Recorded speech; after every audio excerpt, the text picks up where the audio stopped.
The story begins on a battlefield with a young knight covered in blood smiling as he tries to catch his breath. Several death beams are blasted at him and his men all of a sudden, suggesting that the battle is definitely not over. The hero stands tall in the explosions, feeling proud that they even made it this far, but they're not done yet. If they can just beat this last force before them, they can win the war. Sadly, just as he's conceiving the thought, a powerful red beam of energy blasts right through him. This laser of death goes through him before he can even realize it, and as he slowly looks down with his bloodshot eyes, he sees the gaping hole in the middle of his trunk. He stares at the massive hole in his chest in disbelief as it burns away rapidly and then falls to his knees in an instant. At that moment, he finally comes to terms with what just happened and the reality dawns on him. It's a fatal blow and there's sadly no coming out of this one, so the hero falls flat on his face and surrenders to death just like his comrades, whose corpses are now scattered all over the battlefield. In his final moments, he lies in a huge pool of his own blood and realizes that his story will end with him not being able to do anything. Just thinking about it drains him even more, and as there's nothing he can do now, he just remains still, allowing his life to flash before his eyes. So, how did this promising young warrior end up in this tragic situation? Well, it all started one day when an unknown threat suddenly appeared in their world and destroyed an entire continent. The one responsible for this calamity became known as the Liquidator, the archenemy of mankind. This celestial world ender went on a rampage, and so a group of warriors was created to protect mankind. This team of heroes included a man named Brian Miller, who survived a giant meteorite without a scratch, and he became known as the World Protecting Shield. The second member of this team of guardians was a great sage said to possess power equal to an entire division, and she was known as Bella Albright, the Great Sage. The team also included Jacob Bloomfield, the Divine Archer, who took down a high-level dragon in a single shot. But these weren't the only heroes assembled to protect the world, because the strongest swordsman to ever come into existence was also on their team. Her name was Amy White, and she was known as the Sword Saint for her power. From the little we know about these heroes, it's no wonder why they were considered humanity's best hope. But they weren't the only ones fighting against the Liquidator, because there was another group, known as the Support Unit, which our protagonists belonged to. As you can imagine, they were put in this second team because there wasn't really anything extraordinary about them, and sadly, they were merely sacrificial pawns. The protagonist, Gray Lee, a regular foot soldier, rapidly bleeds out in the middle of the rubble, but all he can think about in his last moments is how the superhuman defenders of humanity are truly on another level. He watches them in awe as they continue to wage war on the Liquidator. Gray Lee knew that the graduates of the World Union Academy were amazing even before now, but he never knew that the difference between him and the elite soldiers would be so large. Well, apparently, it is because the four of them are still in the fight while he's lying in the dirt with a few missing organs in his chest. The situation makes him wonder if it even matters whether the support unit was there or not. The team of heroes appear to be doing just fine without them, which enrages him even more. Gray Lee grinds his teeth in anger, recalling how he and his teammates equally trained very hard, only to end up as collateral damage. Tears run down his face as the thoughts flood his mind, but there's nothing he can do now. Meanwhile, the heroes continue their onslaught, and Amy White unleashes a myriad of attacks that eventually do some damage to the Liquidator. The Celestial Force is actually surprised that they managed to hurt him, and he doesn't take it very well. So, he figures that it's time to stop messing around with them, and with this in mind, he creates 2 power balls of energy from his wings and unleashes 2 devastating surges of energy that absolutely decimate the heroes in the blink of an eye. The Guardians are butchered by the Liquidator's overwhelming blast, and upon seeing this, Gray's eyes widen in horror and disbelief. He just witnessed the archenemy of humanity wipe out the defenders of the Earth with a single blow, so it's not an easy thing to process. Even worse, the Liquidator said that he'd been playing around until now, so in that moment, the protagonist is convinced that there's absolutely no way they can win this war. To be honest, that should have been pretty obvious when this overpowered angel of death made his debut on Earth by destroying a whole continent. Anyway, the MC continues to weep as he awaits his demise, but then all of a sudden, he realizes that he shouldn't even still be alive right now. It's been a while since his heart got pierced, and for some reason he's still alive, so he looks down at his reflection in the blood, and that's when he hears the voice. The voice claims that he's finally found him and then tells Gray to come forth and wield great power. All of a sudden, the MC finds himself standing in the middle of a strange place and begins to wonder what's going on. He figures that this might be the afterlife, but feels that it's a bit barren if that's the case. The wide-eyed soldier looks around a bit, and that's when he spots a strange hooded being sitting cross-legged on what appears to be a throne. Gray looks over at the celestial being, asking who he is, so the alien-like figure simply assures him that he is not dead. The being tells him that his body's physical wounds have already healed, which sounds really impossible since he saw the fatal wound in his chest very clearly. Either way, he asks the alien if he was the one that healed him, but the big guy doesn't take credit for it. Instead, he informs Gray that he was healed by his own power. Surely none of this makes any sense to the foot soldier, and sadly, this celestial creature can't explain it to him either. Apparently, this alien is also unable to properly analyze Gray Lee's true power. However, what he can tell the MC for sure is that his power is stronger than what the Liquidator possesses, but that's only if he can control it properly. At this point, I'd start looking for the hidden cameras around if I were him, because this all sounds like one big prank. But I'm not the MC, so back to the story. Gray asks the hooded being if this means that they have a shot at winning this war. Sadly, the alien admits that he doesn't know the answer to that question and that he wouldn't have high hopes either. However, he also believes that they ought to get rid of the Liquidator together. As soon as he says this, Gray isn't given a single second to process it before the black alien punches another hole right through him. After doing this, he tells Gray that he can now leave, promising to lend the MC the power he possesses to help him. At this point, we see the magic circle with a clock glowing brightly in front of Gray's chest, so it's pretty clear that our boy has just got a major upgrade in the power department. He wakes up on the battlefield right after his encounter with the strange alien and immediately gets back on his feet. Gray picks up his sword and is shocked when he sees that it's now completely surrounded with a strange power. The blade crackles with lightning, like energy, so he wonders what it is, and the voice reveals that it's his own power manifesting.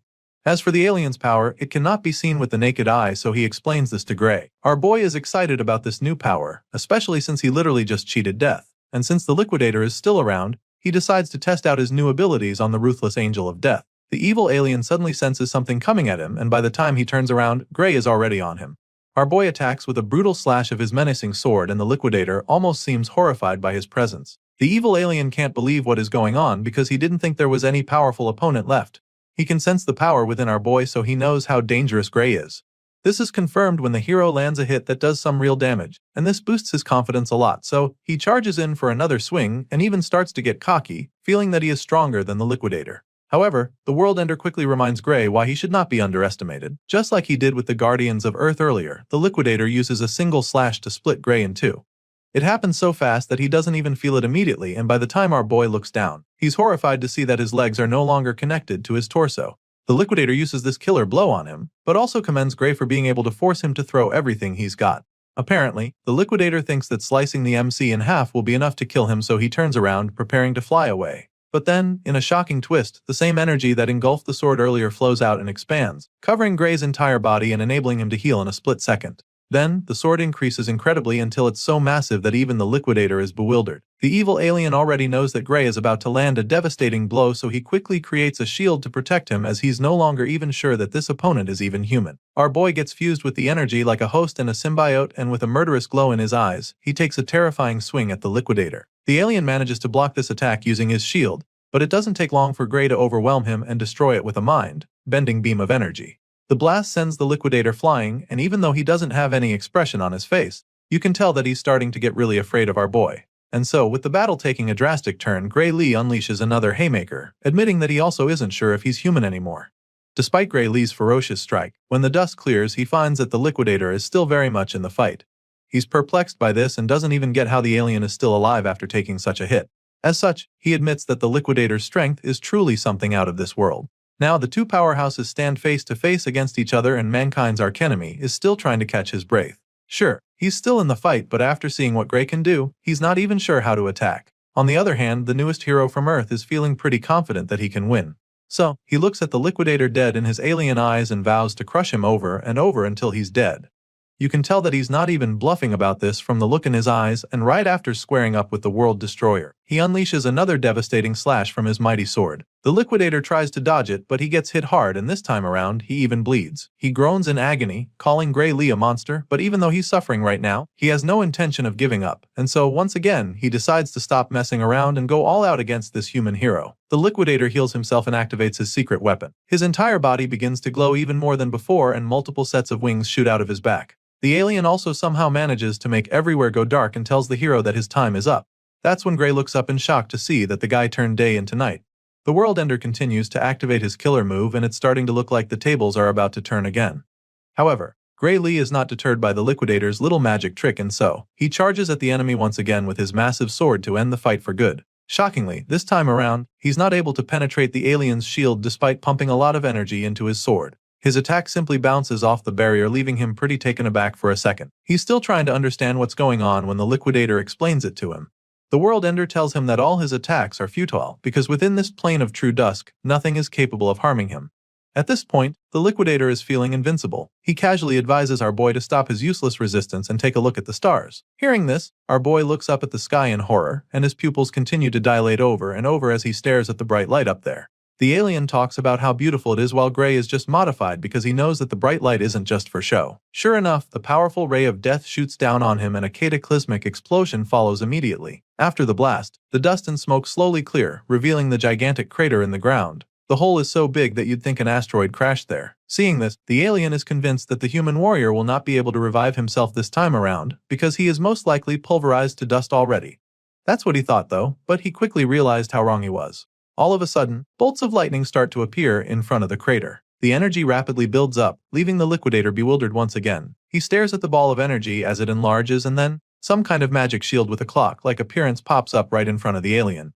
Upon seeing this, the Liquidator instantly recognizes it and then, the same voice that called out to Gray before, speaks up. The voice is impressed by the great amount of power that the Liquidator has gathered and suggests that it should be enough to take him back. At this point, a wave of horror washes over the alien invader because this voice belongs to the one called Kronos. The Liquidator refuses to believe it, and that's when the black celestial being calls upon Gray Lee. He calls upon the hero, who wields great power and decides to use all of his power to send our boy back to the past. Of course, the Liquidator is furious when he hears this because he knows that it's all part of Kronos' master plan to destroy him. He curses at the black alien for saving Gray, but of course, that doesn't really do anything. Kronos then fulfills his promise by turning back the hands of time, claiming that this is all he can do for the human hero.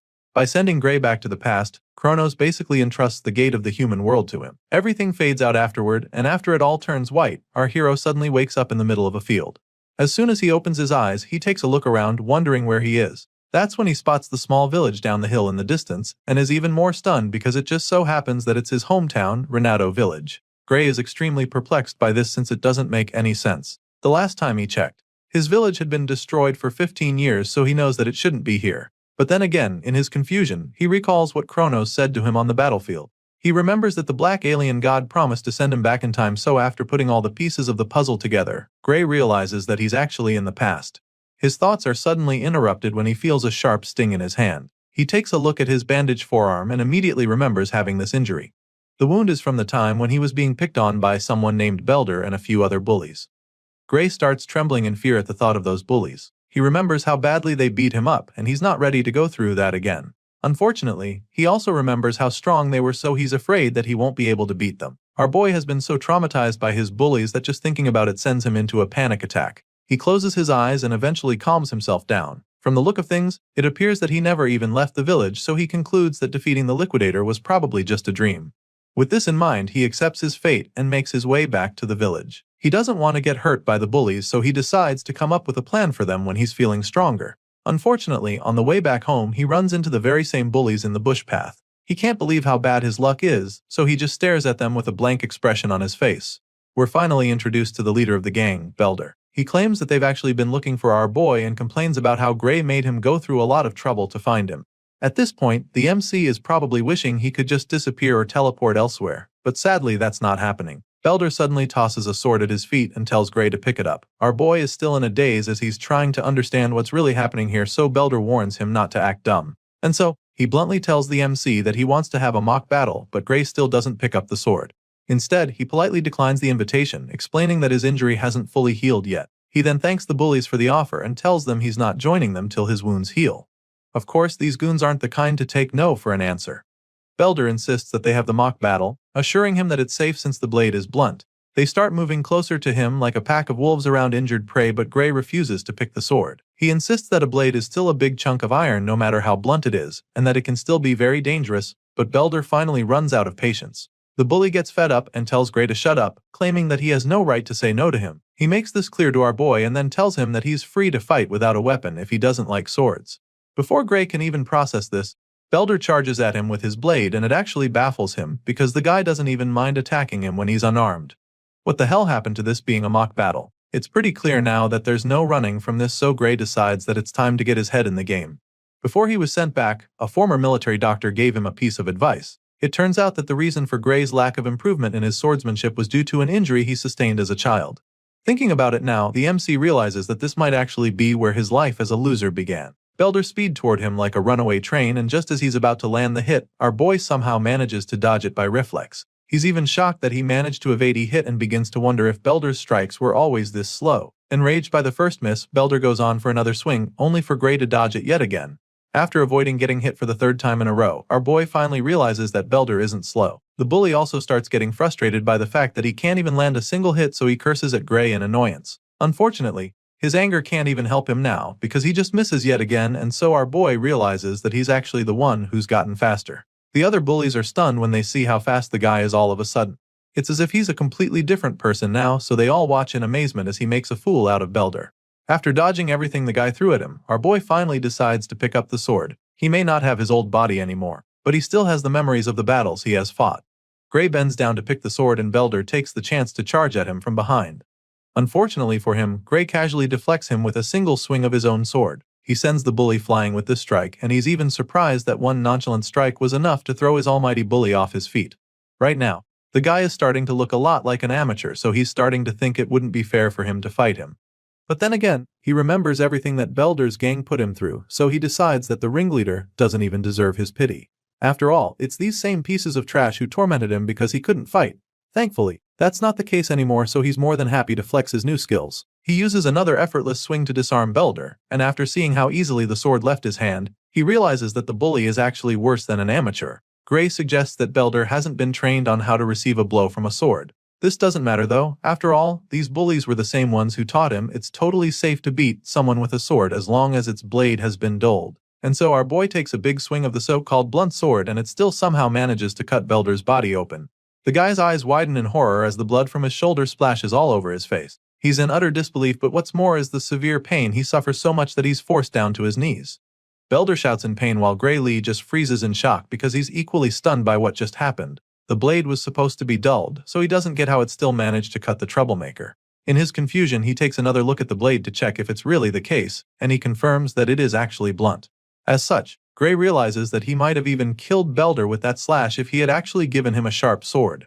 Our boy panics for a second, knowing that he could have killed these kids, but then again, they're the same meatheads who made his life at the village miserable. So, he decides to beat Belder up with the flat surface of the blade instead. This way, he can keep the sword blunt while getting his revenge. He whacks the bully in the face with it, sending him to the ground once again. Belder is now terrified, so our boy hovers over him, wondering why he's screaming so much. He asks the gang leader what's wrong and reminds him that he's the one who said the blunt sword is safe. At this point, Belder just sits there, covering his bleeding nose as Gray walks over to him slowly. The terrified bully looks to the side and sees his goons just standing there, so he snaps at them, ordering that they attack our boy. It's quite funny that Belder would even think that his minions can beat Gray after the same guy just wiped the floor with him. As you can imagine, they're reluctant to even go near him, seeing how strong he's gotten all of a sudden, but they eventually agree to go at him together, thinking they can overpower him this way. The troublemakers charge at our boy at the same time, and Gray just feels sorry for them. He's surprised that they're dumb enough to come at him for another round after what he just did to their leader, but of course, he has no choice but to beat them up too. Belder furiously orders them to kill our boy, as they attack him from all alongs, and this just pisses the MC off. He was going to overlook their misbehavior this time around, but since they clearly all want a taste of his new skills, he decides to show them what he can do.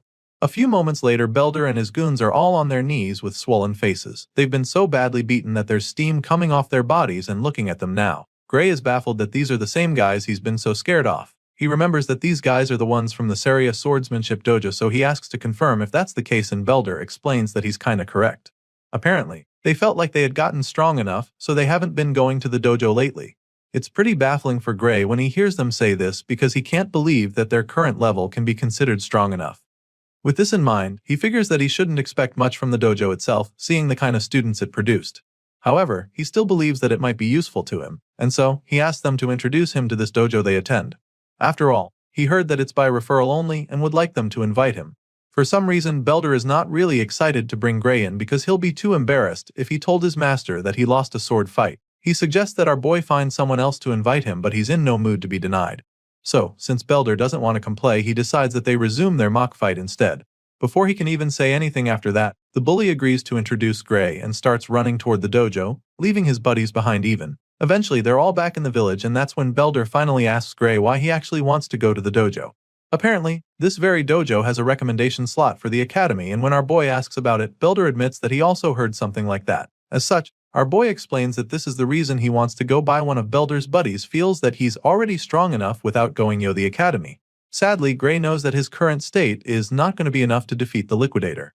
Even the world's strongest lineup was no match for the World Ender. He remembers the battle, how the Liquidator wiped out all of the Guardians with a single blast. Gray recalls how he couldn't even scratch the alien when he got serious despite using the power that Kronos talked about. Just thinking about it makes him really anxious because he doesn't even know how strong he has to be able to defeat the Liquidator. It bugs him a lot, but at the same time, it's not like he doesn't have any clues. He remembers being able to control the dark power even if it was just for a split second. What he focused on at that moment was the swordsmanship taught to him by the Sword Saint. Gray believes that the outcome of his battle with the Liquidator might have been different if he had spent more time training in the same conditions as the Sword Saint. The hero realizes that this must be the reason why Kronos sent him back to the past. Gray eventually gets to meet the dojo master, but not before she punishes Belder and the rest for getting their asses whooped at her trying to pick on a civilian with the techniques she taught them. This is Saria, the swordsmanship dojo instructor, and right now, she's really disappointed in her students. Belder tries to tell her that it was a mock battle and not them picking on Gray, but she silences him immediately by sending him across the room with a single strike of her sword. The others start trembling at this point, and Saria continues to scold him for making excuses. After all, if beating up an unarmed person is a mock battle, then what she just did to him can be called the same. And just like that, Saria kicks Belder and his gang out of her dojo for good.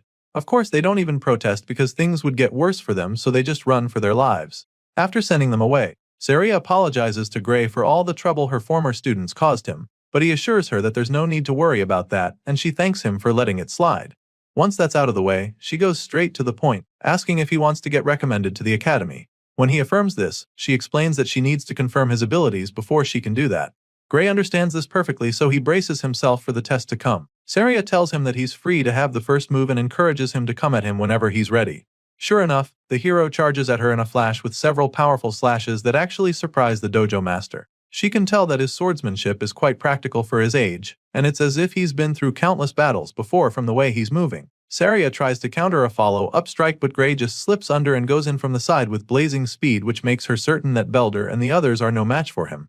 To her, Gray's style is mostly self-taught, but in the middle of each move, she gets a glimpse of swordplay that was taught at the academy, so it makes her wonder if someone there taught him. What she knows for sure is that he's a diamond in the rough with a lot of talent. After a short but intense defending, Sarah decides that it's time to wrap things up, so she charges at him, hoping to overpower him with ease, but he deflects her strike, leaving her quite shocked. She finds it strange that he was able to counter her like that because she expected him to falter eventually. Unfortunately for her, that's not the case because Gray Lee is matching her every move. She just wanted to test his skills a little, but now, she's found herself fighting with everything she's got. Even worse, she realizes that she's actually so afraid of this kid right now. There's a terrifying glint in his eyes all of a sudden, and Saria doesn't know how to handle the overwhelming feeling she's having all of a sudden. Gray taps into that dark energy for a second, which allows him to force the dojo master back for the first time. Meanwhile, Saria refuses to back down. She thought she sensed something ominous just now, but she can't see it anymore, so she concludes that the kid just took a really wild swing to scare her. With this renewed confidence, she goes in for another round to end the sparring session for good. Just when she thinks she's about to land a hit, she's shocked to see that her sword has been slashed. Saria stares at the broken sword in horror and disbelief. The other half is lying on the other side of the dojo, and even our boy is overwhelmed by what just happened.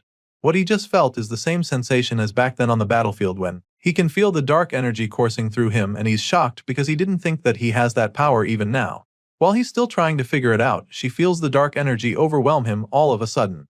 The sting is so painful that he falls to his knees like he just had a heart attack, and even Saria starts to get worried about him.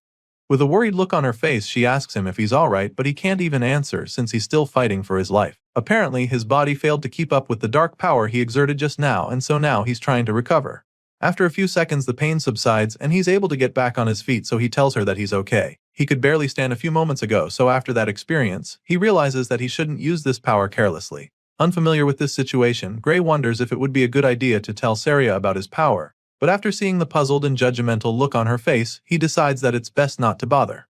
Even if he told her, she probably won't believe, and it's not like he can control the power to prove what he's saying, so there's no point telling her. With this in mind, he forces a nervous laugh and claims that he just got carried away, which leaves the dojo instructor speechless and baffled by him. Right now, she's still trying to wrap her head around how this kid managed to cut her sword with a dull wooden sword. It's logically impossible, and she doesn't even think he knows what a big deal it actually is. Just then, Saria starts staring at him suspiciously, and when he notices, he nervously asks if there's something wrong. She can tell that he's hiding something and doesn't want to talk about the wooden sword he cut in two in one blow, so she lets it slide and changes the topic back to the academy recommendation he asked for.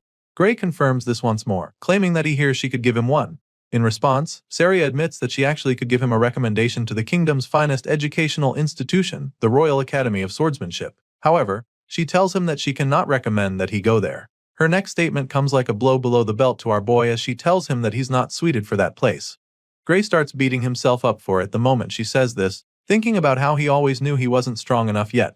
After all, he could hardly do anything against her except in that last moment, so he's not surprised that she's not impressed enough. He's still feeling sorry for himself when she completes her statement, informing him that the place he should aim for is the World Union Academy, and his eyes almost pop out of their sockets when he hears this twist.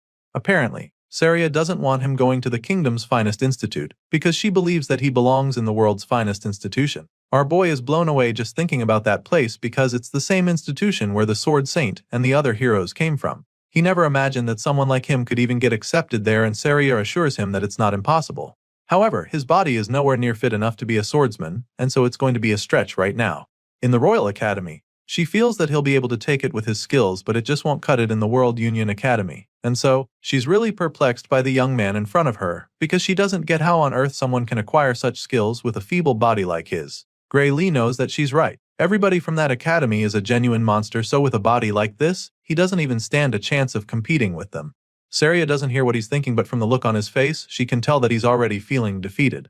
So, she asks him why he's giving up when there are still 9 months until the entrance exam. It means he's got a shot, but he also feels that 9 months is not enough, and the dojo instructor agrees with him. It's actually not enough, but she encourages him to trust her. Clearly, Saria wants to take him as her student for the next 9 months, but she also needs to know if he's ready to suffer for that long. Obviously, he doesn't want to suffer. I mean, no one does, but he knows that he needs to, so he makes up his mind and asks Saria to take him in for the next 9 months. The dojo instructor is excited to hear him say this, claiming that it's a great answer. But the happy look is quickly replaced by a terrifying grin that scares Gray, and that's when she decides that it's time to begin his hell. Our boy's intense training begins from day one, and after pushing his physical abilities to the limit, Saria pumps him full of proteins. She makes him train even when he's not in the mood and forces him to eat whether he likes it or not.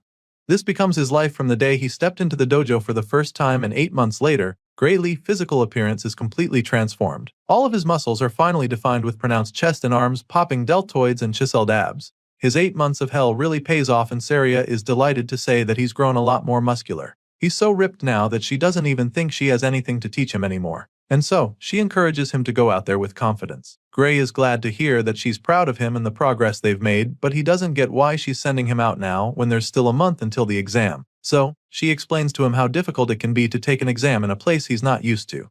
Which is why she feels that it's best to get there early. While he's still trying to wrap his head around it, she hands him a bag of coins, claiming that it's enough money of the trip and a month's worth of food. Gray is reluctant to take the money from her, feeling that going a month before the exam is too soon. It's almost as if she's trying to chase him out of the village all of a sudden, and when he says this, she just laughs, feeling that he's overthinking it. Our boy heard rumors of an ogre's nest that was recently found near the village, and he's aware that there are hardly any guards in the village. At this point, Saria nervously admits that she heard about that too, but she assures him that it has nothing to do with them. She tries to convince him, but he's just not buying it. The dojo instructor feels that there's nothing to worry about since the royal capital will soon send help to them. That being said, she encourages Gray to head to the exam without any worries. Our boy keeps staring at her with a blank expression on his face even after she says all of this because he doesn't believe her. He already knows that no help will ever come to this village because he's seen the future. He's literally lived it. Gray knows that his master will lose her life right before the village is destroyed. Apparently, they said she was killed when she went to kill the ogre by herself, so he knows how everything is going to play out if he doesn't do anything about it. Even though he has no intention of leaving, he tells her that he'll be leaving. Saria is glad to hear this and prays for him to pass his exam. After successfully convincing her student to leave the village, Saria sneaks out to the forest later that night. From the bloody skeleton remains scattered all over the place, you can tell that this is a dangerous region with some deadly creatures. The dojo instructor has obviously come to hunt down the ogre just like our boy predicted. According to the scout's report, the nest is right over here, so all she has to do to find it is follow the trail of blood on the ground. Just as she's about to start moving closer, a voice calls out to her, asking where she's going. She looks up the tree and is shocked to see Gray smiling down at her from a very high branch. She's dumbfounded when she sees him, and the smirk is immediately plastered on his face, because he just caught her right in the act. She asks him why he's even here because as far as she's concerned, he should already be on his way to the academy by now. And before she can even try to scold him, he jumps down from the tree and stops her right there. Gray informs her that he's the one who should be asking the questions since she told him that the ogre nests would be taken care of by the army from the royal capital. Of course, Saria quickly comes up with an excuse, claiming that the guys at the capital said they couldn't come because of some emergency over there. And for that reason, she decided to handle the ogre nests by herself. After all, she believes that she's more than capable of handling the situation by herself. Saria smirks after saying this, claiming that she knows the strength of the nest already thanks to the report from the scouts. She reveals that the boss of the nest is an elite ogre, and the nest itself holds around 40 to 50 monsters in total according to the reports she got. The dojo master admits that that number of minions will be pretty tricky, but still, she's confident that she can take them out all by herself. Upon hearing all she has to say, the gears in Gray's head begin to turn as he ponders on the strength of an elite ogre. On its own, the monster isn't actually that strong, but it turns out that the ogre's real strength lies in its intelligence and leadership. Considering the risk of getting surrounded, our boy concludes that it would be suicidal to even try to fight the monsters alone. He's lived through this very event before, so he knows how it plays out, which is why he's convinced that Saria will not make it out alive if he allows her to go on this mission alone. And if she dies, then the entire village will go on to be destroyed by the same monsters. And this is something he cannot let happen, not when he's been given a second chance to actually change things. The hero has seen that tragic future with his own eyes, and it's still a very fresh memory, which is why, after pondering for a moment, he suddenly asks his master to take him with her. Without even thinking about it, Saria shakes her head in refusal, insisting that she will be able to handle it by herself. Of course, Gray wouldn't want to blow his cover and tell her that he knows she's going to die because he's from the future. So, he takes another approach to try to change her mind, claiming that this could be his first chance to gain some real combat experience. After all, it's exactly what he needs to put his training to the test, so he makes his request once again, suggesting that Saria thinks he's just going to get in ready during the mission. Of course, his master doesn't see him as a liability in battle, and she's sure that he also knows that too. I mean, she can't even beat him in a mock battle anymore. That's how good he's become. However, she also makes it clear to him that nobody knows what might happen in a real fight, especially when it's a monster's nest that suddenly formed like the one they're faced with. For a dangerous job like this, the dojo master believes that it's best for him to wait until he has a bit more experience in real fights that are less risky. At this point, Gray is starting to feel pretty defeated because he really thought he was going to change her mind. Sadly, she insists on going alone, so he's forced to his last option. He suddenly tells her that he has an idea, and this gets her pretty curious immediately, and that's when he challenges her to a fight out of the blue. Apparently, this plan involves him knocking her out cold so he can deal with the ogre by himself. He informs Saria of his intentions as he points his sword at her face. The white-haired master just smiles as she tries to process what the hell he just told her. She stands still for a couple seconds, probably thinking he would rethink his decision, but Gray stands his ground and keeps the tip of his sword inches away from her face. At this point, it's pretty clear that she can't get him to go away, and she doesn't actually want to fight him, so she just shuts her eyes and surrenders. Saria agrees to take him along but makes him promise her that he'll come back alive no matter what. Upon hearing these words, our boy finally lowers his blade and then assures her that he definitely plans to come back from this mission. So, he makes Saria promise him the same thing, pleading with her to not die in the ogre's nest, and of course, she's very confident that it's not going to happen. Once on the same page, the master and student follow the trail of blood leading to the ogre's nest and officially begin the hunt. Soon, they arrive close to a valley, and from afar, they notice that the terrain leaves no room for escape. If they go in, they can easily get trapped and slaughtered, but Saria is more concerned about the monsters in there. She claims that the minions have a lot of confidence building their best in this kind of location, so Gray quickly reminds her that they won't be able to escape either. He senses that his master might be getting a little cocky, so he also points out the fact that they're up against intelligent monsters and not just dumb beasts. As such, he suggests that it's better to be more cautious with their approach, and Saria agrees with him. The two hide behind a big rock and quietly scan the tent from afar.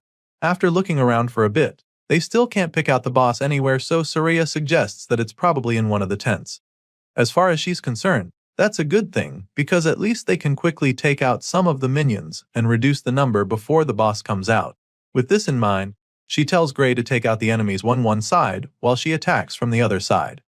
At the moment, the monsters still have no idea that they're about to be ambushed, so they're still going about their business. Saria and Gray Lee take out their weapons and spring into action. The first monster to be unalived sees the white-haired swordmaster coming at him, but before he can react, she takes his head right off with a single slash. Well, this first attack alerts the others, so all their hopes of being stealthy are instantly dashed. The horde of red-eyed ogres roar at the two swordsmen, but of course, they're no match for our boy. Without even tapping into his dark powers, Gray casually slices through the monsters with ease like a cold-hearted butcher.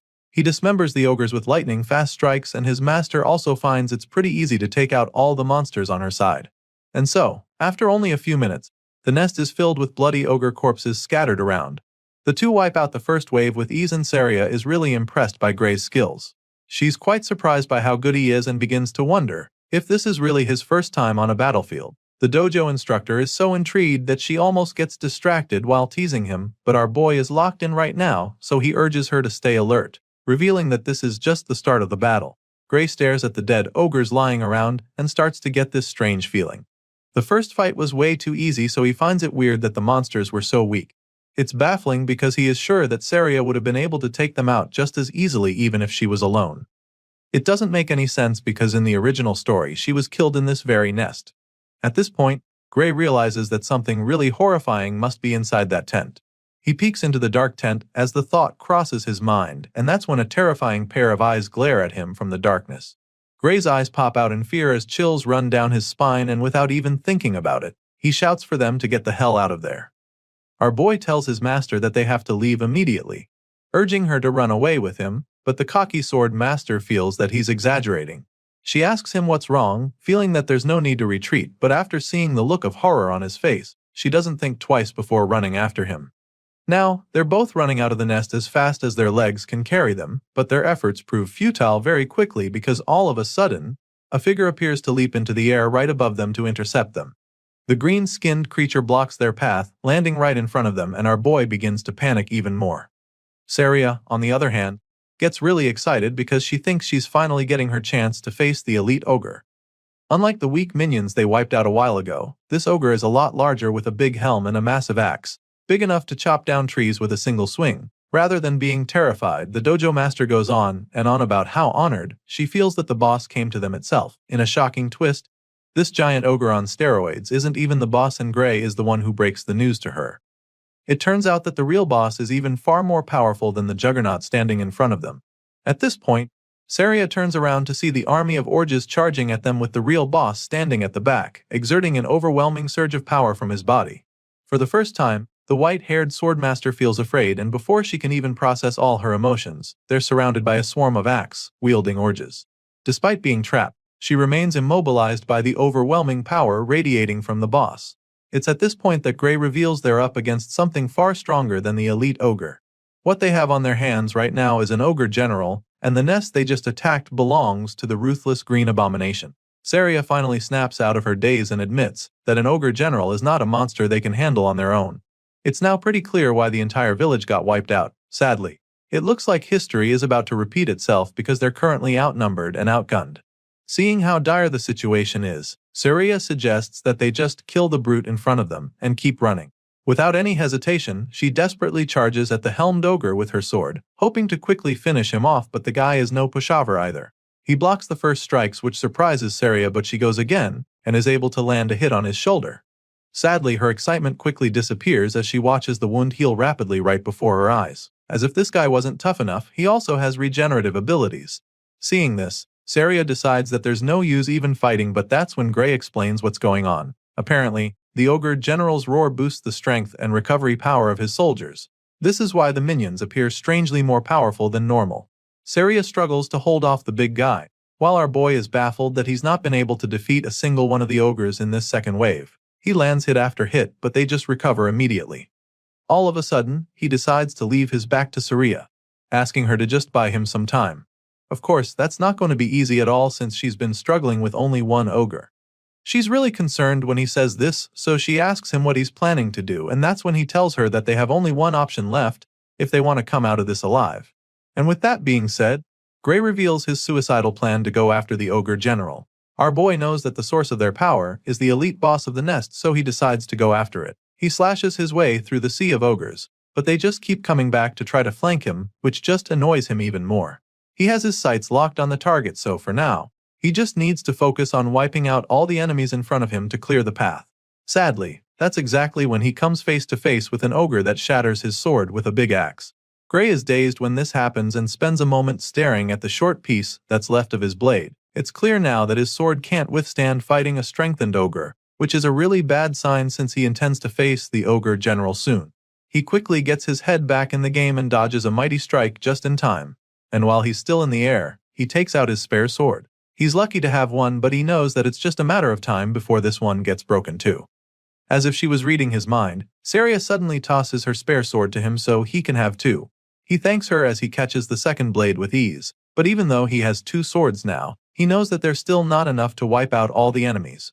However, it's all he's got, so he's determined to make it count, since all he has to do now is wipe out the ogres in his way and take out the general. With this renewed sense of hope, our boy runs through the wave of orges standing in his way like a bolt of lightning. He moves so fast that some of them don't even see him coming, but in the process, he takes a few hits and even gets slashed in the face. Still, this doesn't deter him as he pushes on relentlessly through the horde of bloodthirsty monsters. The general notices the hero getting close, so he lets out another powerful roar to strengthen his soldiers even more. This is a twist that our boy didn't see coming at all, because he didn't even think these ogres could get any stronger. Sadly, they're mutated in a flash and the fight becomes several times more difficult. He's no longer able to push through, and at this rate, it's only a matter of time before he and his swords are crushed. Gray realizes that the general saw right through his plan, which makes him admit that the boss is truly very intelligent. It's obvious now that the boss's high intellect isn't just for show. Our boy continues to struggle in the fight, and he almost gets squashed but quickly gets out of the way and regains his footing. He creates some distance between himself and the monsters and decides to change his approach. He doesn't have the time or the power to deal with these minions anymore, so he attempts to run past them without actually fighting them, but this plan is quickly thwarted when one of the ogres suddenly tackles him like an NFL linebacker. The hero suddenly finds himself immobilized as the monster refuses to let go, and as if that's not enough, an even bigger ogre comes around with a massive axe to split him in two. Thankfully, he's able to use his tackler as a shield to save himself from the first strike, but then, he's forced to defend himself against the sheer might of the subsequent blows. Gray uses his sword to block the attacks. Before he can even think of his next move, the beast follows up with another devastating blow that sends him flying. This time around, he takes a direct hit that leaves him coughing out blood, and by the time he looks at his hand, all he finds is another broken sword. Our boy is now down to his last sword, which is a very bad position for him. He's badly injured and exhausted, but still has to take on the horde along with the overpowered general pumping them with fresh energy every 5 minutes. Gray struggles to get back on his feet to face the ogres now charging at him, but the gears in his head are now turning even faster, because he needs to come up with a plan to save himself. From the experience he gathered as a foot soldier, he knows for sure that he can't win this fight, and since that's the case, he decides to sacrifice himself. He suddenly shouts for her to run away, while they're focused on him, but she just smiles when she hears. Without hesitation, she lets him know that she can't do that, and not just because that big-helmed powerhouse is still in her way. Hearing this, Gray tries to scold her, wondering if she's got a death wish or something. He's afraid that she wants to die for nothing just to look brave, so he assures her that he'll run right behind her once she starts moving. However, she's not even refusing because she's worried about him. Apparently, Saria literally can't even run anymore because there's a nasty cut on her thigh, making it difficult for her to even stay on her feet. Gray gets to see the wound and is instantly horrified because his master is basically a sitting duck in that state. Just like that, saving her by sacrificing himself becomes impossible, and he immediately runs out of options. Gray's life begins to flash before his eyes just like they did in his previous life. He was sent back in time so that he could defeat the Liquidator, so it's pretty sad for him to realize that his new life is going to end just 8 months later in a filthy ogre's nest. His chances of survival drop even further when his last sword gets broken by another powerful strike. It's looking pretty bad for our hero at this point, but even with the odds stacked against him, he refuses to accept defeat. Gray Lee believes that it's not over yet because he still has one last trump card up his sleeve. Sure, he doesn't know how to use the dark power he possesses, but our boy is certain that even all these enemies before him will be no match for him if he can just tap into the power from the battle against the Liquidator. So now, with that being his last and only hope to survive, Gray forces himself to remember how he felt when he first unleashed that power. He doesn't have much time to do this though, since the red-eyed ogres are charging at him.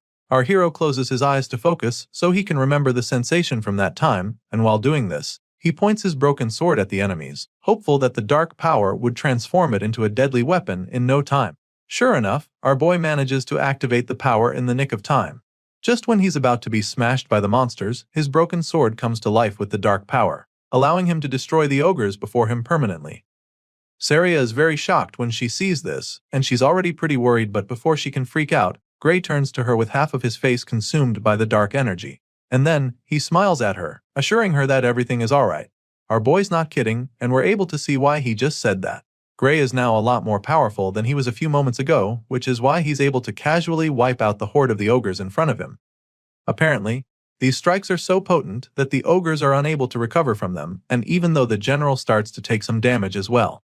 She notices this and it's shocking to her, so she gets distracted for a second. In that split second, her opponent gets the chance to sneak up on her, but she sees it coming and manages to block it. Saria uses her sword to block the huge axe, and that's when she notices that the force behind it is now lighter than it was before. All of a sudden, the mightiest ogre suddenly becomes a walkover for Saria, so she takes advantage of it and destroys the brute in a flash. He sure gave her a hard time earlier, but without the general strengthening him, he's nothing. A while later, we see the hero and his master standing victorious in the nest surrounded by ogre corpses. He's amazed that they somehow managed to come out of it alive, and the bruises on his face confirm that it was no easy feat. He apologizes for breaking her sword, but the sword master assures him that she doesn't mind since he literally saved her life. Either way, he gives her back the broken sword and she takes it from him, even though that's not her major concern at the moment.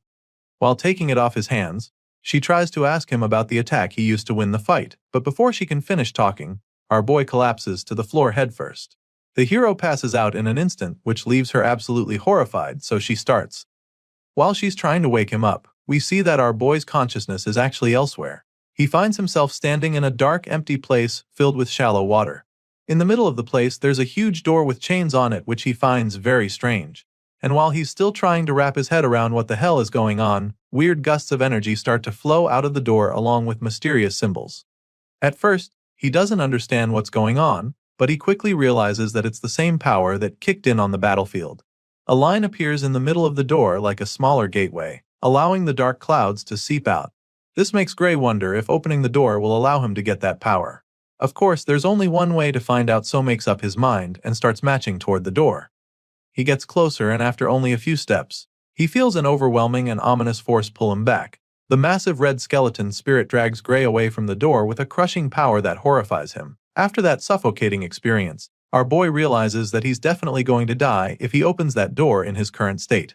Chills run down his spine as he says this, and almost immediately, a loud voice responds to him, informing that he made a wise call. As you can imagine, Gray is taken aback when he hears the voice, but he doesn't even get a chance to figure out anything else, because the next moment, he's waking up in a bed struggling to catch his breath.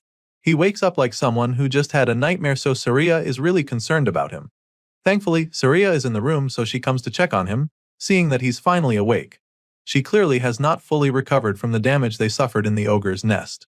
At the same time, our boy is pretty confused, so he asks where he is, and that's when she informs him that he's been unconscious for 5 days. As such, she was even afraid that he wasn't going to wake up anymore. Our boy is still pretty surprised that he's been asleep for the last 5 days, so he figures that it's due to the fact that he must have pushed himself pretty hard. It clearly took a toll on his body, and the Swordmaster agrees with him, even though she feels that he did a lot more than pushing himself pretty hard.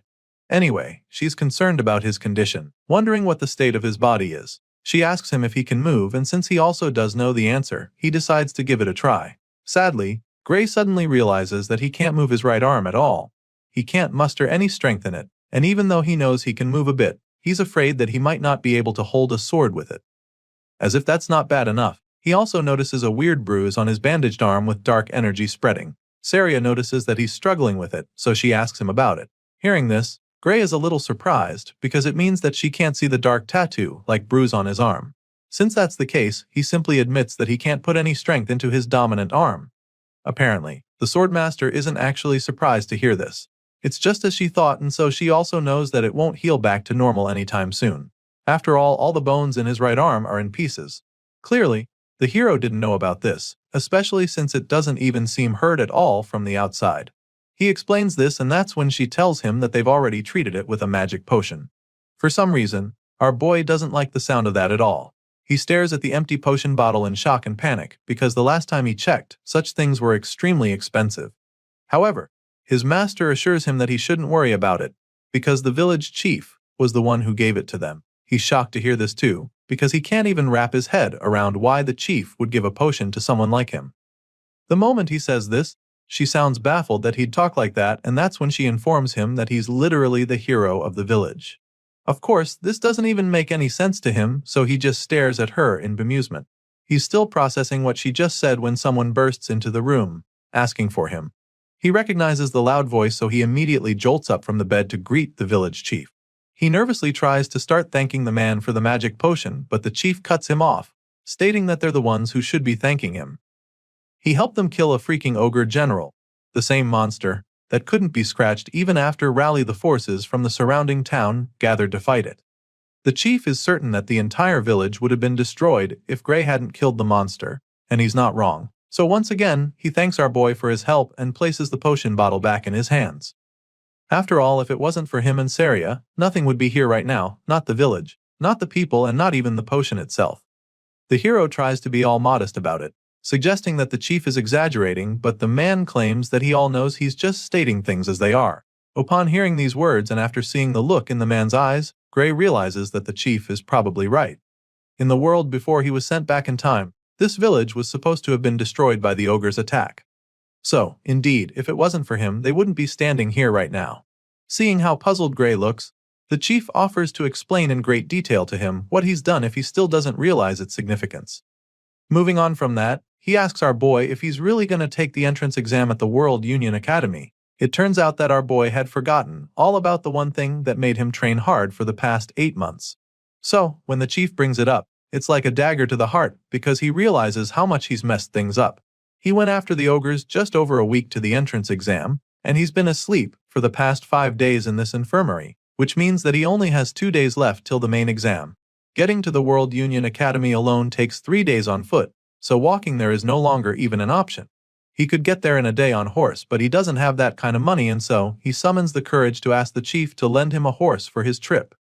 Surprisingly, the man already knew he'd make this request, which is why he had already prepared the best horse in the whole village for Gray in advance. The chief believes that our boy should be able to get to the academy in no time with the legs on that horse. While the man is busy bragging about his pet, Saria tells the hero that they would have carried him to the exam in his sleep, even if he hadn't woken up today.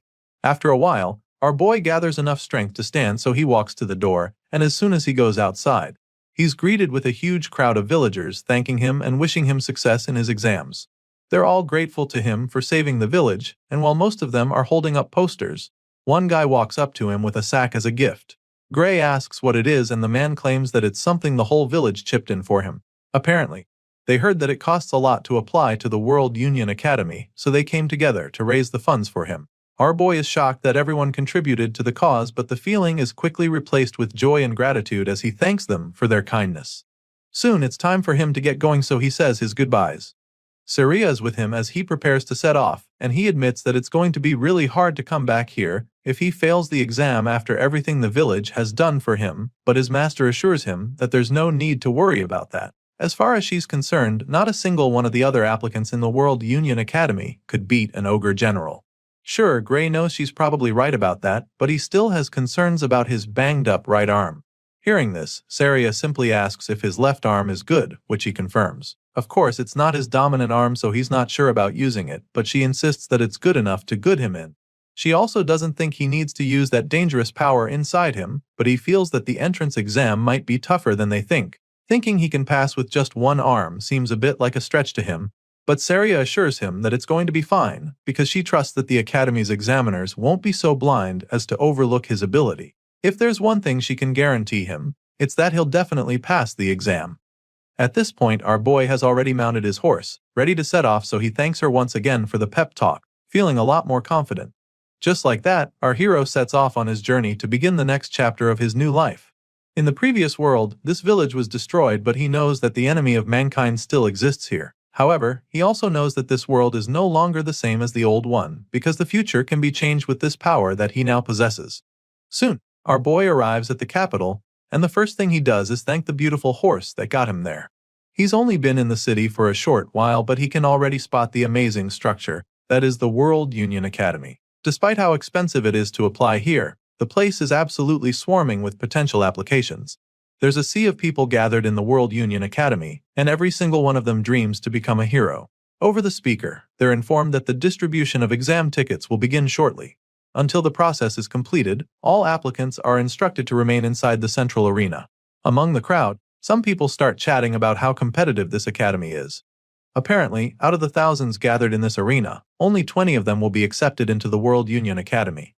That's the rumor going around, and our boy quietly listens to the guys spreading them, but some people heard that the number of admitted students changed yearly. Some years, they accept up to 50 candidates, and other years, only one person makes it. Just then, Professor Ariel is called upon to address the applicants, so the red-haired lady with a monocle appears on the platform. She gets straight to distributing the exam tickets to everyone in the arena, but she does it in a flash with the snap of her fingers. Just like that, the papers appear right in front of all the applicants. Like everyone else there, our boy is pretty impressed when the ticket appears right in front of him from a flash of flames. He grabs the paper and reads the content to discover that his candidate number 513, and he also learns that he'll be taking the fencing course. Everyone has their own ticket, and our boy will have to take the exam that requires most people to have the bones in their dominant arm to not be shattered. Professor Aries knows that some of them might be surprised by the format for the exam, but she assures them that this is how it is every year. She goes on to explain that the World Union Academy does not discriminate based on age, gender, nationality, status, or anything else. Not even their names are of any significance here. The professor makes this clear to the applicants, stating that only those who pass the exam and earn the right to cross the bridge will be asked for their names. Meanwhile, our boy is still baffled by the fact that he's taking the fencing course when he literally left his sword at the inn.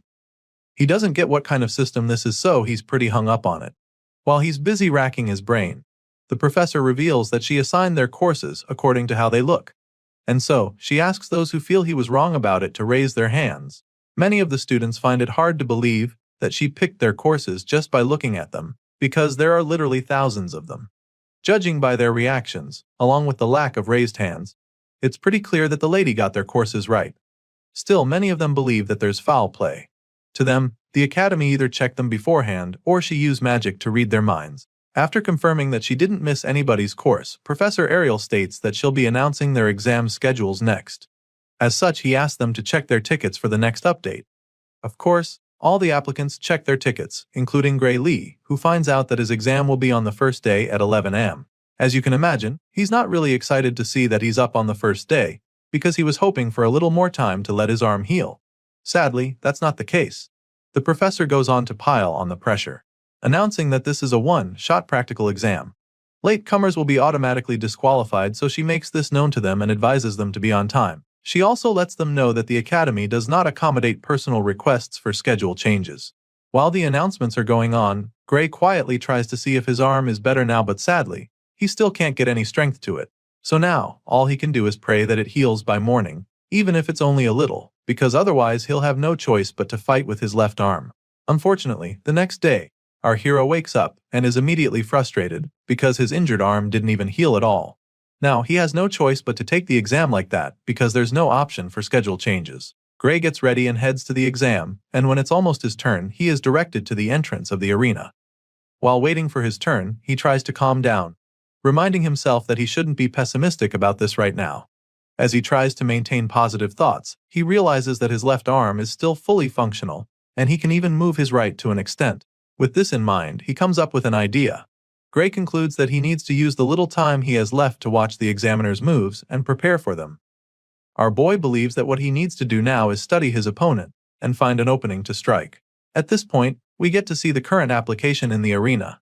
The examiner tells him to take the first move, so the brute with the big sword charges at him like a bull.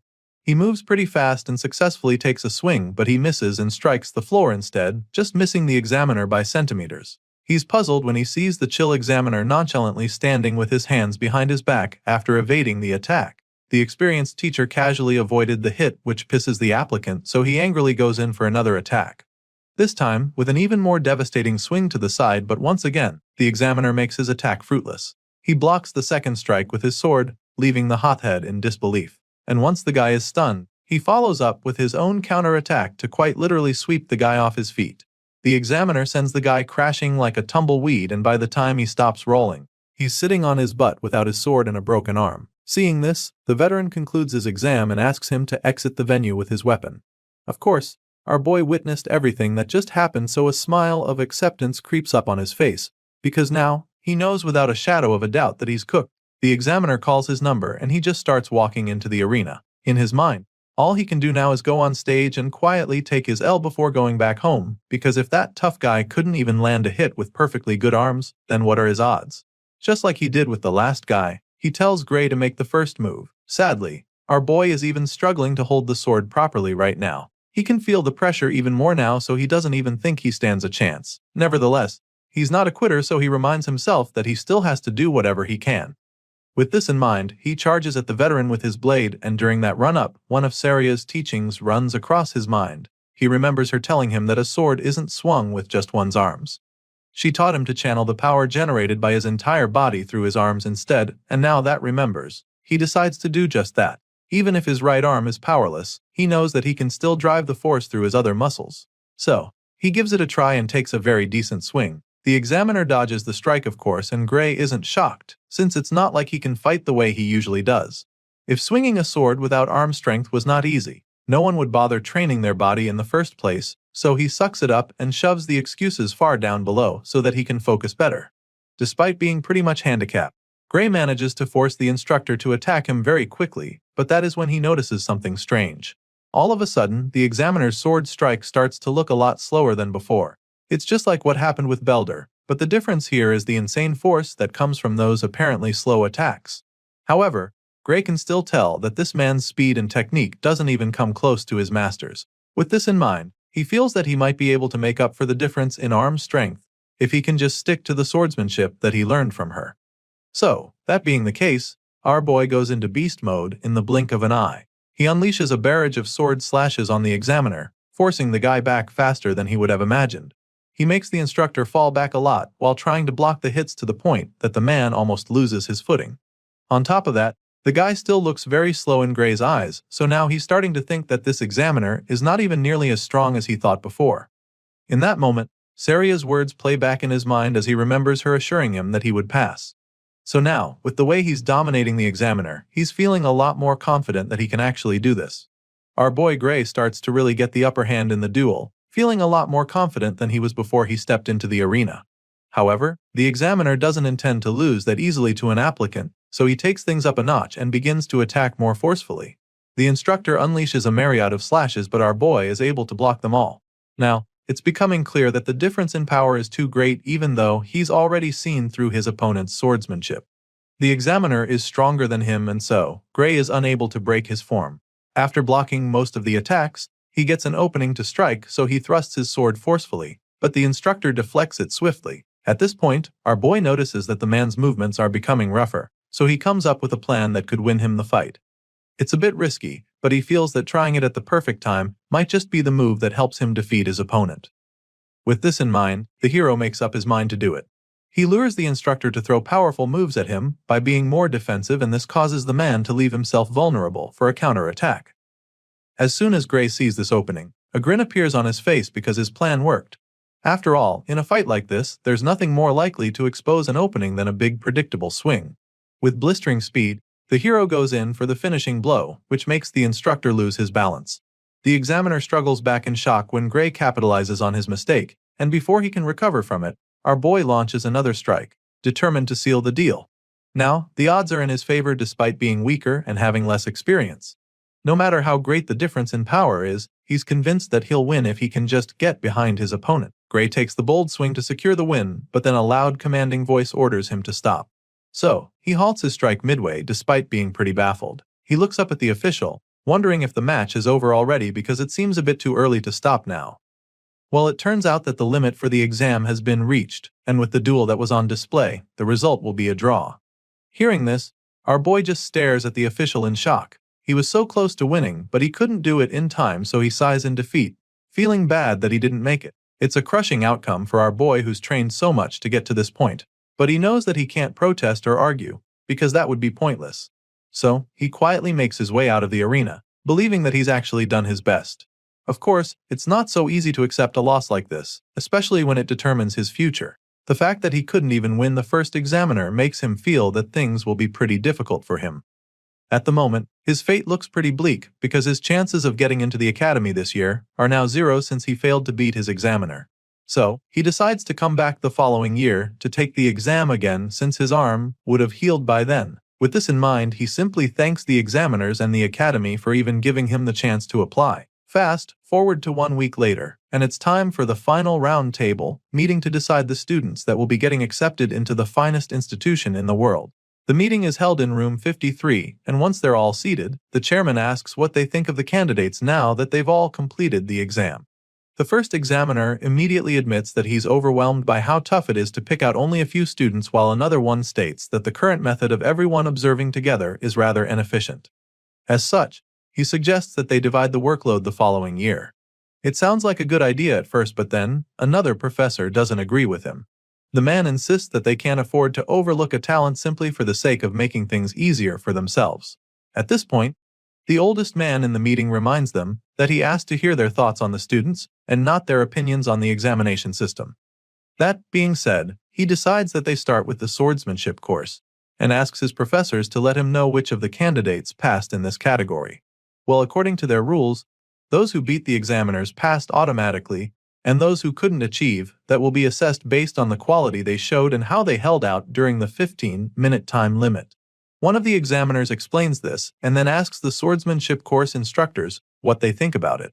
All the matches were recorded so they're able to rewatch and analyze the performance of the candidates. Other than those who beat the examiner, candidates number 5, 217 and 753 stood out. The man suggests that they kept it at that because even if the others joined, they wouldn't be able to keep up in class. The second professor agrees with this decision and then asks if anyone has a contrary opinion. None of the examiners speaks up to say anything otherwise, so the chairman figures that they have confirmed the successful candidates for the swordsmanship course. But just when they're about to make the final verdict, one of the examiners asks what the room thinks about candidate number 513. It's none other than Professor Ariel, and judging by the look on her face, she is pretty interested in that candidate. The other examiners in the room seem pretty intrigued when she brings up Gray Lee. So, they dig out the recording of his match against his examiner, and they're amazed when they realize how good he is. It certainly looks like he was going to win the fight, which is a good thing, but they also feel that things are going to be difficult for him if he has to rely on setting up traps just to beat an examiner. They notice that his technique was good, but his strength was also clearly lacking, which doesn't help his case at all. The second guy isn't too impressed about that, and even claims that Gray was outmatched from the start until the end of the fight. After a couple of them give their opinions, the chairman asks for a conclusion, so they decide that Gray Lee is no good and shouldn't be accepted into the academy. The red-haired lady just scoffs up on hearing their conclusion because she can't believe that not a single one of them noticed what she saw even after watching the footage again. Apparently, everyone has decided to be this blind. Professor Ariel concludes that having everyone observe together is really a waste. The next day, all the aspirants return to the academy for the results, and our boy is one of them. He holds his ticket in hand, waiting for the examiners to announce the successful candidates for the swordsmanship course. At the moment, 6 candidates have passed, and as soon as this is announced, Gray becomes even more anxious. Candidate number 5 is called upon and his ticket goes up in flames immediately. Next, candidate number 217 is called, the number 432 and 615 along with numbers 753 and 925. As soon as their numbers are called, their tickets go up in flames as well, leaving all the others pretty amazed. Sadly, only those whose numbers were called will be attending the World Union Academy for the swordsmanship course, and when our boy hears this announcement, his heart sinks to his belly in a flash. He probably saw it coming after the way his exam went, but he's still dazed when it is actually confirmed that he wasn't selected. The successful candidates are asked to cross the bridge and complete their enrollment procedure by the end of the day. Of course, those who passed the exam are really stoked about it, and their buddies are equally happy for them. On the other hand, there are many other candidates who are still brooding over their situation. While others are celebrating, Gray just stares at his ticket in disappointment, feeling that he failed after all. It's a horrible feeling for sure, especially after everything he went through to get to this place, but even though it looks like he'll be going home, there is one last category, known as the Divine Eye Special Admission. As you can imagine, our boy isn't really interested when he hears the announcement. He probably doesn't even know what that is, but then all of a sudden, he hears this number being called. Of course, this is a big shock, but what's even more surprising is the way his ticket suddenly starts glowing with a bright blue light. It shines even brighter than those who had the flames earlier, so he's just as confused as all the other candidates, staring at him in awe. They're all baffled by the display on show, and after staring at the glowing card for a few seconds, the hero finally starts to realize that he actually passed. While most applicants are perplexed like our boy, some others in the crowd are pretty familiar with this divine eye special admission thing because the academy has actually done it before. At the moment, the name still doesn't ring any bells in Gray's head because he's never heard of it before. He doesn't get it, and while he's still pondering on it, those who know what it is make him understand that it's basically a way that someone gets into the institution through the back door. Some cocky know-it-alls who probably got in normally also have something to say about it. To them, the World Union Academy has really fallen to have allowed a special admission, but while the jerks are busy going on about it, our boy is simply hung up on the fact that he got in through the back door. It doesn't make any sense since he doesn't have any connections here, so he wonders if his master was the one who found a way to get him in. It's a possibility, but he knows it's a stretch because she never even mentioned anything of that sort. His thoughts are suddenly interrupted when an old man comes around to scold the candidates who were speaking ill of the Divine Eye special admission. And seeing that they've decided to be ignorant, he decides to enlighten them. He explains that the Divine Eye special admissions is an honorable category that has produced heroes for over 100 years. The old man tries to make them understand, but the jerks refuse to accept it. As far as they're concerned, the geezers at the World Union Academy are just the ones who love the Divine Eye special admission. Besides, the last time they checked, those who got in through this path were only impressive back in the day.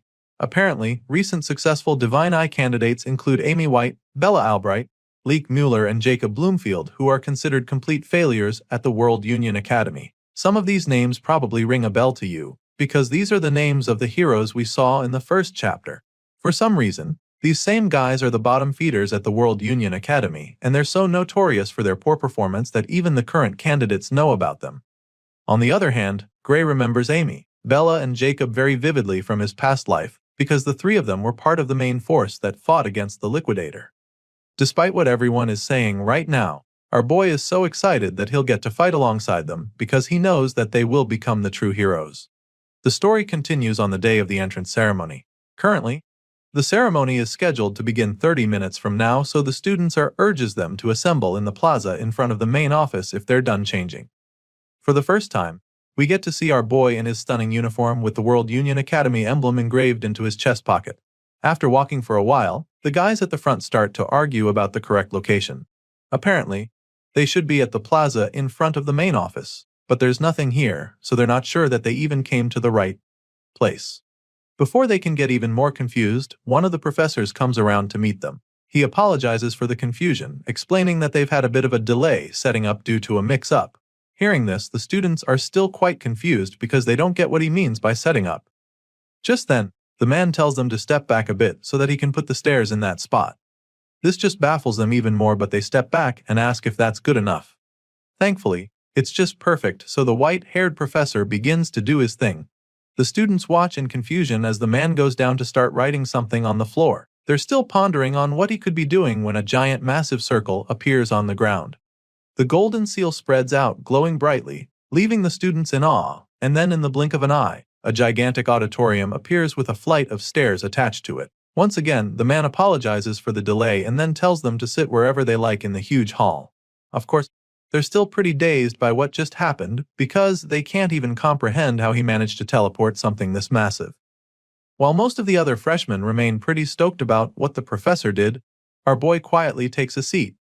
He feels that they probably did this because they want to hold the entrance ceremony in a place where they can see the school building.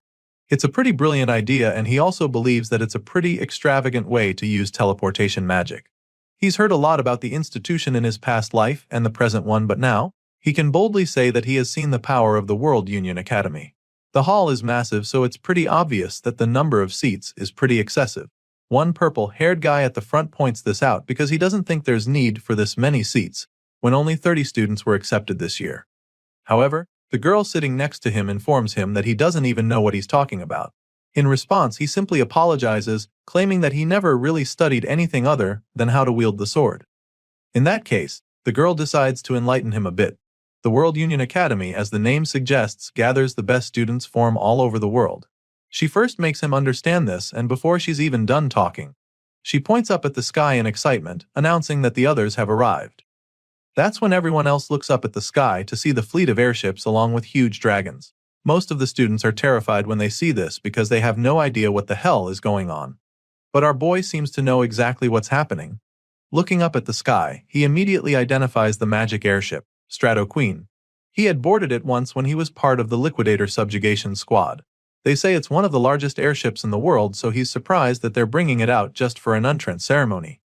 Well, apparently, that's just the kind of thing the World Union Academy does. Just then, the white-haired professor from earlier notices that everyone has arrived, so he decides that it's time to officially begin the entrance ceremony. A while later, just after the headmaster's speech, we catch up with our boy who currently looks bored to death. He's so close to falling asleep, and after the last couple minutes, he confirms that even the World Union Academy's entrance ceremony isn't much different from a normal one. Well, he is bored now, but that's about to change very quickly because the next item on the agenda is the greetings from the top students of each course. Gray's eyes almost pop out of his head when he sees Leonhardt, the top student of the swordsmanship course, coming forward to answer the call. At this point, our boy is a lot more interested in the entrance ceremony, and he's not the only one because all the other freshmen are staring at Leonhardt. It makes a lot of sense that they dread him this much since he was the one who defeated the examiner in an instant during the entrance exam. The guy climbs the platform and greets the professors there very politely. Apparently, this guy is so good that some say he's as good as the teacher when it comes to swordsmanship. It's a pretty bold statement, but I guess that's just how good this white-haired talent named Leonhard Appius is. At this point, the hero is really intrigued, but his thoughts are interrupted when Leonhardt suddenly asks the professors if he is allowed to speak freely. They confirm that he is free to talk, so he thanks them and prepares to give his own little speech. He starts by stating that he has just one complaint he'd like to make to the academy. But before revealing what it is, he turns to address his fellow students. Well, that's what he says at first, but then he throws a jab at our boy, claiming that he's only talking to the students who were admitted the proper way. Leonhardt tells them what an honor it is to be admitted to the academy with them, hopeful that they'll all graduate as individuals capable of making meaningful contributions to the world. That being said, he urges his classmates to work hard together, claiming that he looks forward to the days when they can aim high together as students of the prestigious World Union Academy. After giving this little speech, he returns to subtly attacking our hero by suggesting that there's someone among them who doesn't deserve to be there. He makes this bold statement and then turns to the divine eye Professor Ariel, asking her to confirm if he's correct or not. The red-haired professor's expression instantly changes from a look of pride to shock. She's utterly taken aback by the allegations, so she tries to correct him, insisting that all the students here have passed the rigorous exam. Even though they may not be as strong as he is, she makes it clear to him that it's not a wise idea to exclude the other students. After clearing this air on that, she bluntly asks him why the hell he's even asking her something like that. At this point, the persistent top student hits back at her, stating that he wasn't talking about those who have been admitted by passing their exams properly. And then, he looks Professor Ariel dead in the eye and tells her that he's talking about the student she let in through the back door with her divine eye special admission. The red-haired lady just smiles when he calls her out like this, but he doesn't even stop there, because the next thing he does is to loudly demand that the one who was specially admitted reveal himself. This dude even has the balls to demand that Gray return his uniform and leave the academy right away. Everyone seated in the hall is taken aback by his audacity. They gasp in shock, but none of them dares to challenge Leonhardt. At the same time, nobody steps up to support him. Meanwhile, the target in question is still on his seat. He hasn't revealed himself yet because he's trying to understand what the reason for this hostility is. He's pretty nervous, but he's relieved that Leonhardt doesn't even know his face, because that would be a serious problem for him. He remembers when the top student stood up to answer the call, and he's glad that the guy didn't notice him back then despite how close they were to each other. Since Leonhardt clearly doesn't know who he is, he figures that it's wiser to just remain seated because he might not get caught up in this whole thing if he doesn't actually step forward. When the special admissions student refuses to come forward, Professor Ariel finally chimes in with an unbothered look on her face. She suggests that this year's students are quite lively after seeing how bold the guy standing before her is. She makes this statement, hoping to lighten the mood, but the persistent top student just snaps at her. He makes her understand that he's very serious about what he just said, and then demands that she stop admitting students through the back door. He's about to say some more disrespectful stuff when Professor Ariel finally gets fed up. She cuts him off by appearing behind him and then prepares to show him exactly why she's a professor at the academy. Ariel asks Leonhardt if he thinks that he's stronger than the student she chose through the Divine Eye special admissions. The question catches him off guard at first because he's not completely sure. But he's already made a lot of noise and backing off now would just make him look stupid, so he musters the courage to state that he is. He's furious that she'd even ask him a question like that and wonders if she thinks that he's not as strong as the mystery student. With this response, Professor Ariel smiles even more because she knows what things are about to get interesting. She likes his attitude and proposes that they make a bet so he can put his money where his mouth is. Once again, Leonhardt is taken aback by the idea she just brought up, but she reiterates and confirms that she actually wants to make a bet, and not just any regular net, because she's actually willing to gamble with her job to prove that she didn't make a mistake. Of course, this bet means that Gray Lee's special admission will also be at stake, so our boy becomes pretty worried because this definitely wasn't part of his plans. Gray begins to panic because he doesn't even know what kind of bet this daring lady is talking about right now. Off the top of his head, Leonhardt figures that the professor probably wants to make him fight the special admission student, but she claims that she would never do such a boorish thing. After all, she believes that Leonhardt would end up dead if our boy goes all out against him. She literally tells him that he's no match for the special admissions student, and then assures him that she wouldn't intentionally make them fight because as an educator, she must not put the lives of her students at risk. Of course, the only person she's worried about is Leonhardt, so she makes this clear to him, which of course causes him to become absolutely livid. The veins in his head start bulging out as his blood begins to boil, and then he asks the lady if she's actually trying to provoke him. In response, Professor Ariel bluntly tells him that she meant every word of what she just said. As such, she suggests that they make their bet about monsters since it would be safer that way. Rather than making them fight and risk hurting each other, it's safer to see which of them is better at killing monsters. Professor Ariel makes the proposal and still manages to piss the top student off by teasing him about how he's better at fighting monsters than humans. Despite being really mad, he admits that she is truly well informed and then asks her what their bet will be exactly. Now that they're on the same page, Professor Ariel reveals that the conditions for the bet are very simple. All they have to do is kill the monsters that she picks as targets. Each round, the target monster will get stronger, and whoever fails to defeat their monster first loses the bet. That being said, the red-haired lady reveals that she will retire from her position as a professor if her candidate loses the bet. And of course, this also means that the special students will be expelled. Of course, our boy feels very uncomfortable listening to the lady gamble with his future, but then again, she's the one who got him into the academy in the first place. As for Leonhardt, she informs him that he'll have to do whatever she says if he loses the bet instead. The blondie is a little reluctant to accept these terms, because it could very well be a trap, so when the professor asks if they've got a deal, he asks her to tell him what the target monsters will be first. The guy assures her that he's confident he can handle any opponent, but also he's smart enough to try not to be caught up in some weird setup. The professor can't argue with that, so on the spot, she suggests that the first target would be an ogre general. She casually proposes it and then asks Leonhardt if that will be too easy for him, even though she knows that it won't be. Meanwhile, all the students around gasp in shock when they hear this because they also know how dangerous an ogre general is. At the same time, our boy starts to get a little suspicious because he doesn't get why she specifically chose that monster as the first target out of all the creatures she could have thought of.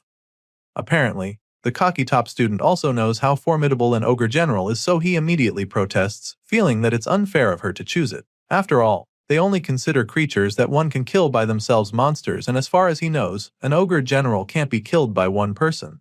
At this point, the professor assures him that she's not asking him to go kill the beast right away. She doesn't expect him to be strong enough for that, so she sets a time frame to be the entire year. In other words, she's giving him till the end of the year to kill a general ogre. However, Leonhardt insists that it's not a fair challenge. As far as he's concerned, if someone could single-handedly take down a disaster-level monster within just a year of training, then no one would even be suffering. That being said, he demands that she choose a more realistic target, but then all of a sudden, an idea hits him. Leonhardt suddenly accuses the professor of deliberately picking a monster that no one can defeat so that she can end the bet with no clear winner. And so, he makes it clear to her that he will not agree to that. Hearing this, the lady just scoffs, feeling sorry for him. And that's when she adds one final condition, stating that Leonhardt will be declared the winner of the bet if it ends as a draw for any reason. The top student is stunned when she says this because he sure as hell didn't expect that twist. With the terms on the table now, if our boy fails to defeat the ogre general, Professor Ariel will automatically be fired and all special admission students will be expelled. Now, she's confident that there's no way Leonhardt will refuse her offer. The blondie stares at her with a confused look laced all over his face. He calls her crazy for even proposing something that could very much end badly for her. To him, It's like the outcome of this bet has already been decided, so the red-haired lady takes it that he no longer has any objections. Well, before going ahead with the bet, he wants to confirm that the ogre general will not be weakened in any way, and she assures him that the monster will be at full capacity. Once that's out of the way, he conjures up a contract for Leonhard to sign if he doesn't have any problems with the details of the bet. The top student scans the page quickly and signs the paper to accept the deal. And then, the professor casually walks away like she's already won, so he asks her if she really thinks that her candidate can win. Well, I guess they'll all find out soon enough. As you can imagine, the rest of the professors are stunned by what they just witnessed. Some wonder what's gotten into Ariel, while others feel that she wants to use the bet as an excuse to retire. They think that this is most likely the case since everyone knows that she's well past her prime now. Meanwhile, our boy can't help but feel anxious now that the bet is official. He suddenly remembers when she set the time frame for the bet to be till the end of the year, which makes him realize that the whole contract was a done deal from the start. Apparently, the clever old lady had Leonhard wrapped round her finger from the beginning. There was no way she was going to let him refuse. A while later, we see that our boy is about to take his first class on the basics of magic. The professor taking the class knows that some of them might be surprised to be receiving lectures on the first day, so he makes them understand that not a single day can be wasted as students of the academy. That being said, the professor begins the class by starting with the most basic of basics, which is how to utilize magic. He makes them understand that an invisible energy called ether lies within their bodies, which they can manipulate through the magic circuits in their bodies. Hearing this, Gray is relieved to know that he'll be able to keep up with the magic classes for now. Thanks to his time at the boot camp, he's already familiar with the basic concepts. Sadly, his peace of mind quickly vanishes when he realizes that he somehow ended up in the same class as Leonhard. Now, all he can do is pray that the guy doesn't find out that he's a Divine Eyes special admission student. As the class goes on, our boy quickly gets distracted and the professor catches him instantly. He scolds Gray for being absent, minded only 5 minutes into the class, and this is pretty much where things are about to get tougher for our boy. Gray is shocked that the man could notice him being distracted with a single glance because he's seated so far back. Either way, he apologizes, hoping to move past this quickly and not draw any more attention to himself, but the professor has other plans for him. The man is so pissed that he calls Gray to come down and demonstrate the basics of magic to the class since he's so confident. Desperate to get out of this, he reminds the man that they're in the swordsmanship course and don't really need to be able to use magic. Regardless, the man insists that those with the sword still need to know the basics of magic to coordinate with a mage. The way the man is talking right now reminds him of his time at the boot camp, so he suddenly starts to wonder if they're going to practice the same spell as back then. So, he asks the man if the spell he has in mind is the ether bullet, and this intrigues the professor because he didn't think the freshman would know about that. Thankfully, our boy can also use this spell, so he confidently reveals this when the man asks. His time at the hellish boot camp wasn't a waste after all. Sadly, the professor suddenly gets the bright idea to demonstrate the spell to the class using a match. And guess who he matches up against our boy? That's right, Leonhard, the last person Gray was praying to cross paths with. The top student has no idea who our boy is right now, so he underestimates him a lot and suggests that it would be unfair to fight him since he's been trained in swordsmanship and magic before even starting school. However, the professor insists that there's no risk of anyone dying since they're only going to be using the ether bullet spell. Clearly, there's no getting out of this one, but at least Leon doesn't know that he is Ariel's special student. Well, not for long, because out of the blue, the old geezer decides to announce that Gray is the Divine Eyes Special Admission Student of the Year. As you can imagine, everyone in the class is stunned by the news, except Leon, who's just boiling with rage. What's worse is that the teacher didn't just spill all of this by accident. The cruel man knew how Leon would react, so he spilled the tea since he already doesn't like Gray. Now that the top student knows who his opponent is, he decides to take the match a lot more seriously, under the guise of wanting to properly show our boy the ropes. With a murderous glint in his eyes, he calls Gray to come right down to the front of the class for their matchup. At this point, our boy just laughs nervously, because his cover has been completely blown. Soon, the two young men are standing across from each other while the professor gives them instructions. At the moment, our boy is pretty worried because he's almost certain that he won't come out of this unscathed, especially when he only spent a few days learning magic at the boot camp. The match begins shortly and of course, Leon is the first to attack, determined to show the difference in their strength. He launches a decent ether bullet at Gray in a flash, and our boy is forced to do the same, but he's immediately blown away by the massive attack he unleashes. The two boys are astounded by the huge ether bullet that Gray shoots out with ease. Compared to our boy's blast, Leon's strike looks like a punt pebble, so the top student immediately loses all his confidence, screaming in horror as the magic ball of death speeds toward him. Luckily, the professor intervenes just in the nick of time and uses his own magic to stop Gray's ether bullet, saving Leon's life in the process. The man sighs in relief as he watches his shield stop the attack, but then all of a sudden, Gray's ether bullet shatters the barrier and causes a huge explosion in the classroom. The blast sends Leon flying, so the professor rushes to check on him even before the dust clears. The top student is literally shaking like a leaf right now, but he assures the teacher that he's fine. Thankfully, he's not hurt, but now, our boy might be in some trouble. If the barrier hadn't dampened the impact, Gray's ether bullet could have killed Leon, which is actually a big deal.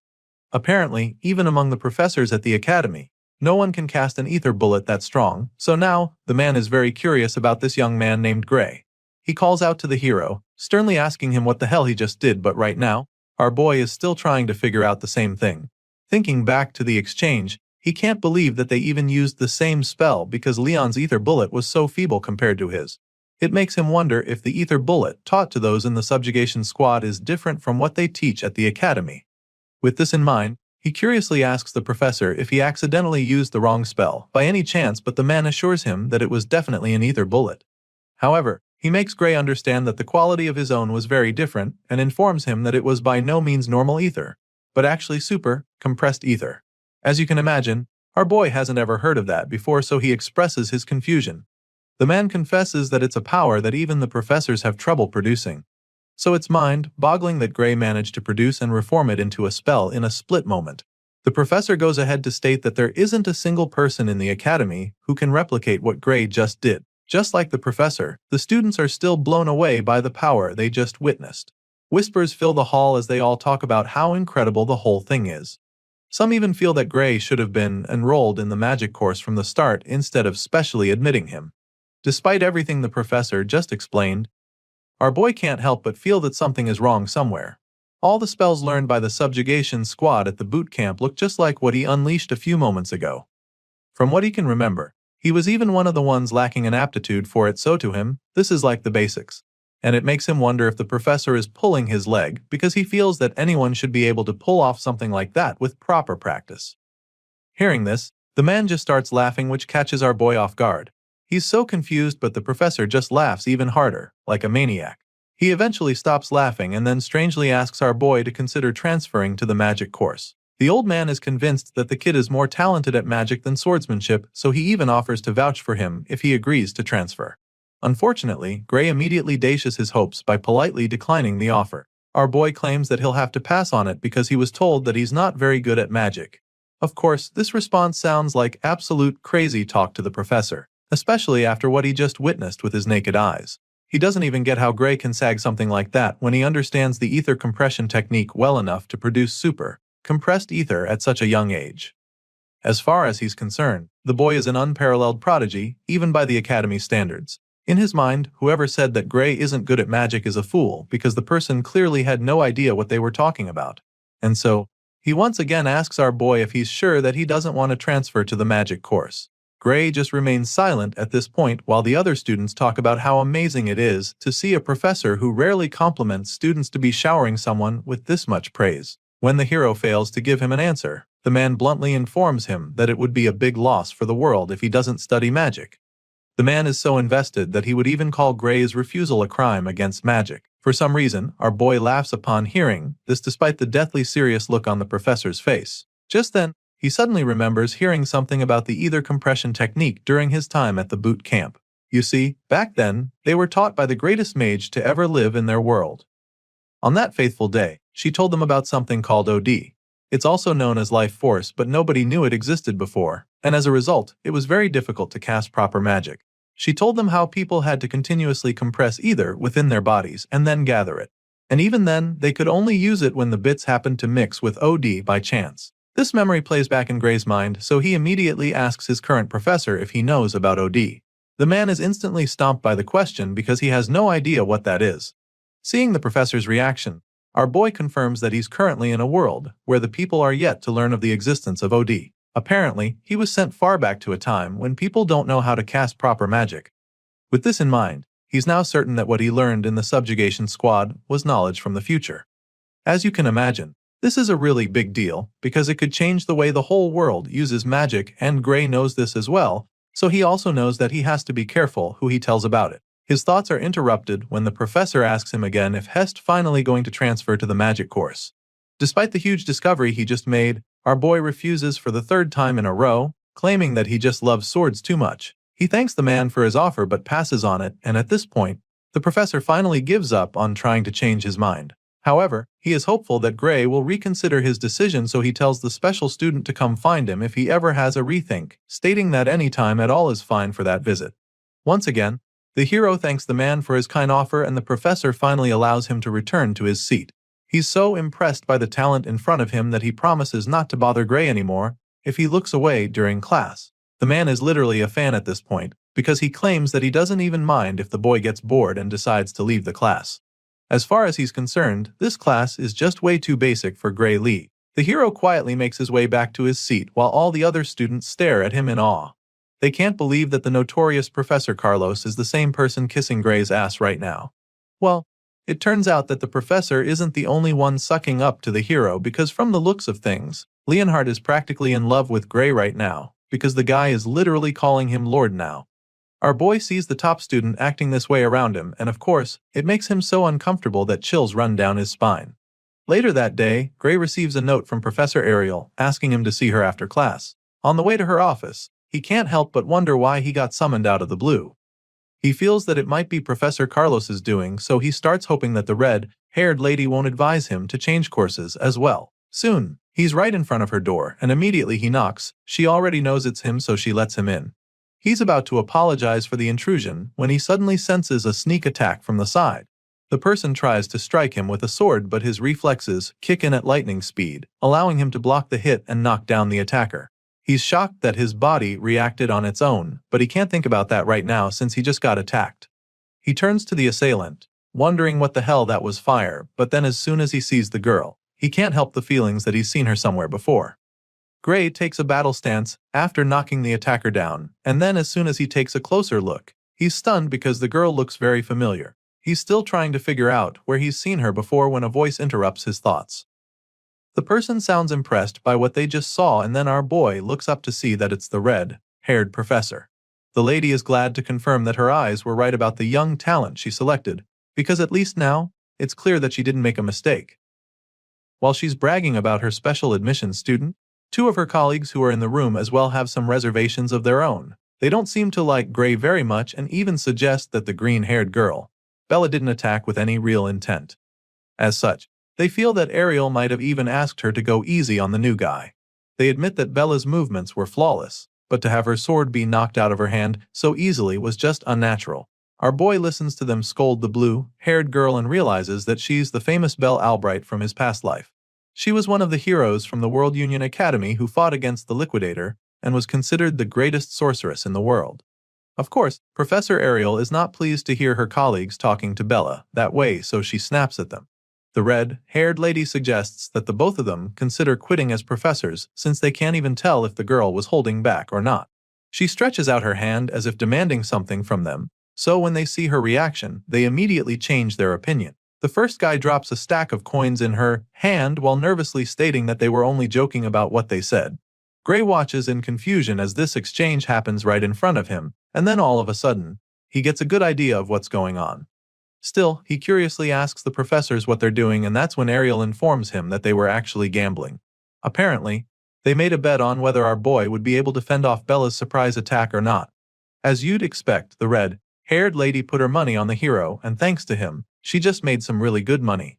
For this reason, she decides to let him enjoy the spoils as well, so she tosses one of the coins at him, telling him that this is his part. At first, he doesn't know what she threw at him, so when he realizes that it's a hold coin, his eyes almost pop out of his head. A single gold coin is worth a fortune, so he's pretty blown away by it. The other professors are obviously not happy about the outcome, but they can't help the feeling that Ariel was right about Gray. It's just like the red-haired lady said, because from the exchange earlier, it looked like he deliberately didn't use his dominant arm. It's almost as if he was trying to protect his immobile arm, so they wonder if it's because of injury. This is what the first man has in mind, but his colleague isn't even sure what to think. rather than an apparent physical injury to the muscles. The first man thinks that the reason for this is more likely a deeper kind of wound. Hearing this, his colleague agrees, stating that a simple injury wouldn't cause that. Our boy listens in shock as the men analyze the situation, and he almost can't believe his ears. He's amazed that they can tell that much just from looking at him, so he expresses how surprised he is. But that's when the men remind him that they wouldn't be professors of the academy if they couldn't tell that much. Sure, to most people, it wouldn't be very obvious, but Professor Ariel was already aware about his condition during the exam. The red-haired lady has pretty much gotten all she needs from her annoying colleagues already, and since she's made them see that she was right about Gray, she bluntly tells them that it's time to leave. She can see them as they're suddenly interested in the kid, so she reminds them he's her student and makes it very clear to them that she's not going to give him up. However, the other professors don't make it too obvious that they want Gray, so they insist that they're only going to admit that he has potential for now. That being said, they inform the hero that he will fail to meet the Academy's admission standards if his wound doesn't heal in time. The two men tell Gray to keep this in mind before finally leaving the office.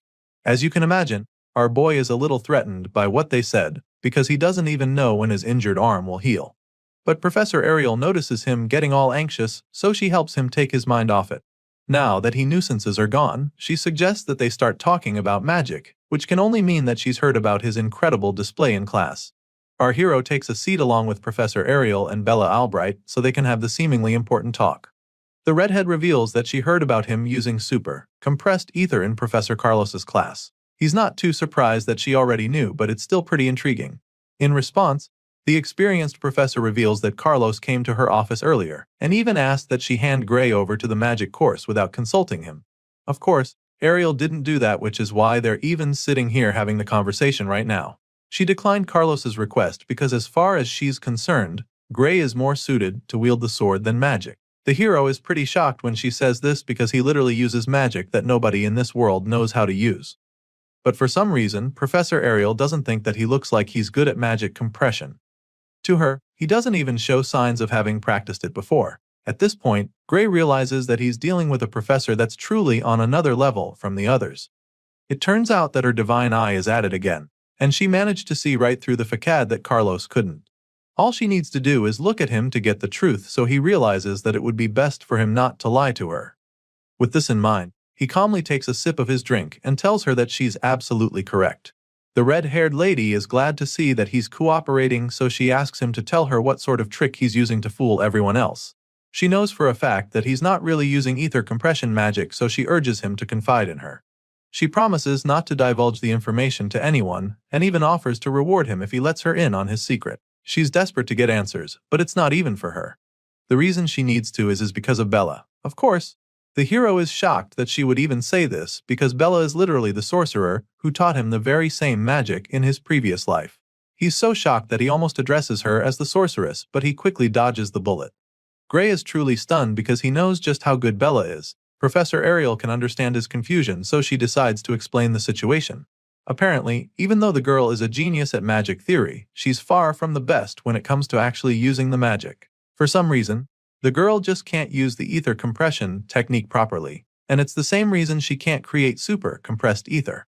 Hearing this, Gray suddenly remembers what he heard about Bella Albright being a late bloomer. She might have been the most powerful sorcerer in his previous life, but her time at the academy wasn't actually impressive. After hearing what the professor just said, he now understands why that was the case. Moving on, the professor goes on to reveal what she noticed. From what she heard from Carlos, when Gray used the super compressed ether, he didn't even look like he compressed ether at all.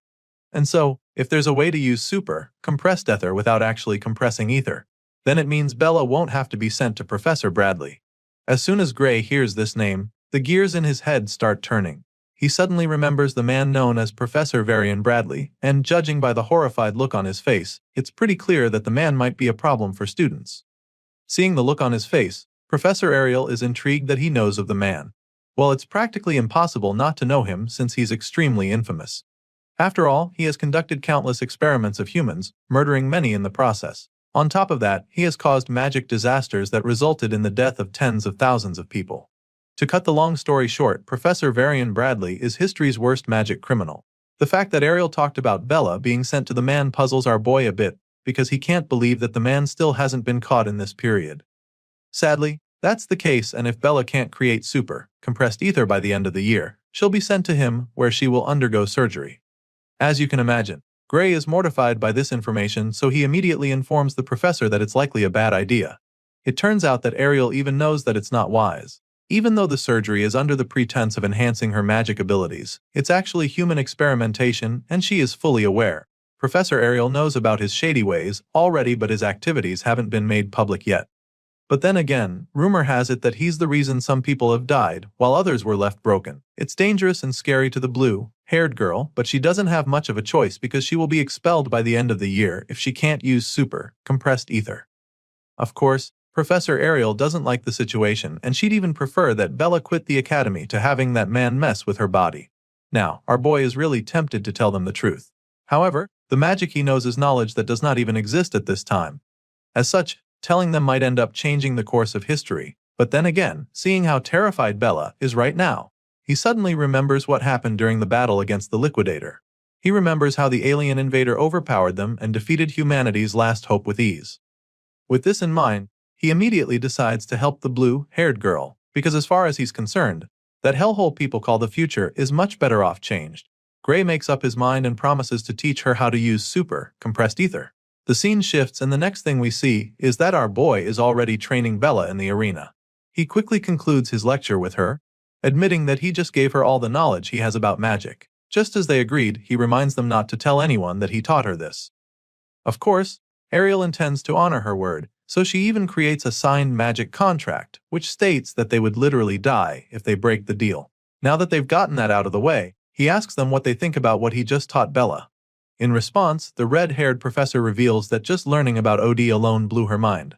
However, the knowledge of magic he revealed is beyond that. As for Bella, she thinks that it's brief yet well organized. His lecture was pretty good for her, to the point that she felt like she was listening to a magic class from hundreds of years into the future. In other words, just hearing Gray's explanation has definitely advanced the history of magic by 100 years. Of course, our boy doesn't tell her that he just remixed the lecture she gave him 10 years from now. The red-haired lady admits that she couldn't even judge properly, so she's not even sure what Gray said is true. In response, Bella suggests that there's a good chance the theory is correct. After all, nothing he said contradicts the current theory of magic. But then again, the quickest way to find out is to test it. So, she writes down a spell and shows it to him, feeling that it should work if everything he said is true. She proceeds to demonstrate what she believes is her full strength according to that theory. But this leaves our boy pretty anxious, because the last time he checked, Bella's full strength is said to be capable of burning down an entire city. Moreover, she was said to be unable to properly control her powerful magic output. The timid young girl lifts her staff to cast the spell using Gray's teachings, and before anyone can even process what's going on, a mind-blowing blast follows. Our boy tries to stop her from using her power, but she unleashes the terrifying blast of flames in the blink of an eye. They all take cover to protect themselves from the explosion, but then Gray looks up and discovers something really strange. He looks up at the overwhelming power and sees the flames suddenly flowing back to her staff. At this point, our boy realizes that she just saved his life, because if she hadn't taken control of the power run that split second, then he'd probably have been toast. All the flames from the devastating inferno go right back to her staff, and the blue-haired girl instantly expresses her excitement. She's so proud of herself for successfully controlling her power, and once she's feeling pretty confident, she uses the flames to conjure a massive dragon. For the first time since entering the academy, Bella Albright can finally enjoy using magic, but the final is short-lived because she suddenly runs out of ether. She starts feeling really dizzy and collapses instantly. Bella falls face flat on the floor, so Gray rushes to check on her. He calls out to her, trying to wake her up, but Professor Ariel tells him to just let her rest, explaining that she fell asleep because she ran out of ether. Hearing this, our boy is a lot more relaxed, so he just smiles at Bella, feeling pretty proud. Her spell is still active even after she passed out, so the professor takes some time to admire her magic. To her, it was a really marvelous sight, and she's really impressed that Bella managed to put together magic on that scale in such a short amount of time. But just then, the half-conscious girl mumbles something about how Gray's theory is what's truly amazing. If only she knew it was her own theory. Now that she can easily create super compressed ether, she no longer needs the surgery, so Ariel can't wait to tell Bradley that they won't be needing his services anymore. The red-haired professor is glad that Bella no longer needs the surgery, but she's even more grateful that the girl didn't lose her magic control. When she says this, our boy is pretty intrigued, so he asks the lady what she's talking about. At this point, Ariel explains that Bradley's surgery comes at the expense of control even though it increases one's magical output. Even though the details of how it works are a secret, Ariel knows for sure that the surgery forcibly breaks one's limiter. This information is quite new to our boy, but it also makes a lot of sense because in his previous life, he remembers that Bella couldn't control her magic. Well, thanks to Gray, Bella doesn't have to go through that anymore since she can now create super, compressed ether. Since he's done his part, Ariel states that she will now fulfill her own part of the contact. First of all, she would like to help fix his arm and she has a special type of magic she wants to use on it. Of course, our boy is stunned to hear this, but he doesn't refuse, so he lets her do her thing. The professor releases a surge of magic into his right hand and the magic fills the air, leaving our boy speechless. He watches in awe as she attempts to heal his hand, and by the time she's done, she asks him how he feels. The moment of truth arrives as Gray tries to move his fingers. Sure enough, he's able to control his hand, so he's truly astounded. He thanks the professor for what she just did, revealing that a magical healing potion could cure him. To this, the lady just scoffs and then tells him to never compare her nerve-restoring magic to his average magic potions. She trusts her skills, but she's also curious to know if his hand moves the way it did before, so she tells him to try swinging a sword.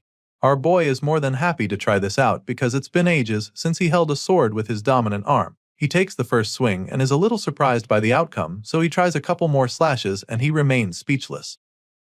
At this point, he informs the professor that his hand doesn't move as well as it used to. He explains this to Ariel, but she's not even surprised. She actually suspected that she might have repaired his nerves, but she also knows that her magic cannot heal the wounds in his soul. Gray is a little taken aback when she starts talking about his soul, so she assures him that he heard right. Today's magic knowledge hasn't proven the existence of one's soul yet, but she believes that it does. After all, she can see it with her divine eye. And even now, from what she can see, Gray's soul is slowly healing. She assures him that it will heal naturally as long as he doesn't overexert himself. He's not sure how to achieve this, so he asks the professor if this means that he should refrain from practicing with swords. Thankfully, that's not the case. Ariel assures him that it's fine for him to exercise as he normally would, but at the moment, she's even more concerned in finding out what kind of swordsmanship could harm one's soul this much. Hearing this, the hero just laughs nervously, hoping that she doesn't start asking too many questions. Apparently, Ariel is aware of someone who uses a swordsmanship that uses one's soul to move the sword, but Gray doesn't know who she's talking about, so she reveals that it's Amy White. She figures that our boy might know Amy, but he's just stunned because he doesn't get why she's talking about the Sword Saint. In the present timeline, he shouldn't even know Amy. The professor notices the confusion on his face, so she realizes that she might be wrong. Her guess was wrong, but in her defense, the way Gray wields the sword gave her the impression that he learned it from Amy. But on second thought, she admits that he is slightly different. As such, she figures that the person he trained under might be a bit more skilled than Amy. However, she's confident that the girl will be just as skilled as Gray's master in a few years. After listening to the professor's multiple theories, our boy is just blown away that she managed to think that far in such a short time. Either way, he finally reveals that he learned swordsmanship at a dojo in his hometown. Still, he knows that he needs to change the topic now because if he lets the conversation continue, he might end up spilling everything. With this in mind, he asks her if it's even possible for someone's soul to be damaged because of swordsmanship. In response, the professor explains that ordinary swordsmanship cannot do this. To begin with, she doesn't believe that something ordinary can defeat an ogre general with just one slash, not to mention cutting down surrounding ogres. Apparently, Professor Ariel already knew of his feat, and this explains a lot. She somehow found out about his past, and so now, she's already won the bet she made earlier. She reveals that she was shown some of the remains left at the scene. She found the sight magnificent because even the most sophisticated cleaving magic couldn't have done that. That being said, Professor Ariel reveals that she knows about the mysterious power within him, and then asks him if he used it. The jig is up at this point, but he's curious as to whether she can see the power with her eye, and she confirms this, revealing that she can even see the power leaking through the chain door. The response sends chills down Gray's spine as the memory of that ominous door flashes across his mind. It's not something someone can just guess, so now, he's certain that the red-haired lady can actually see it.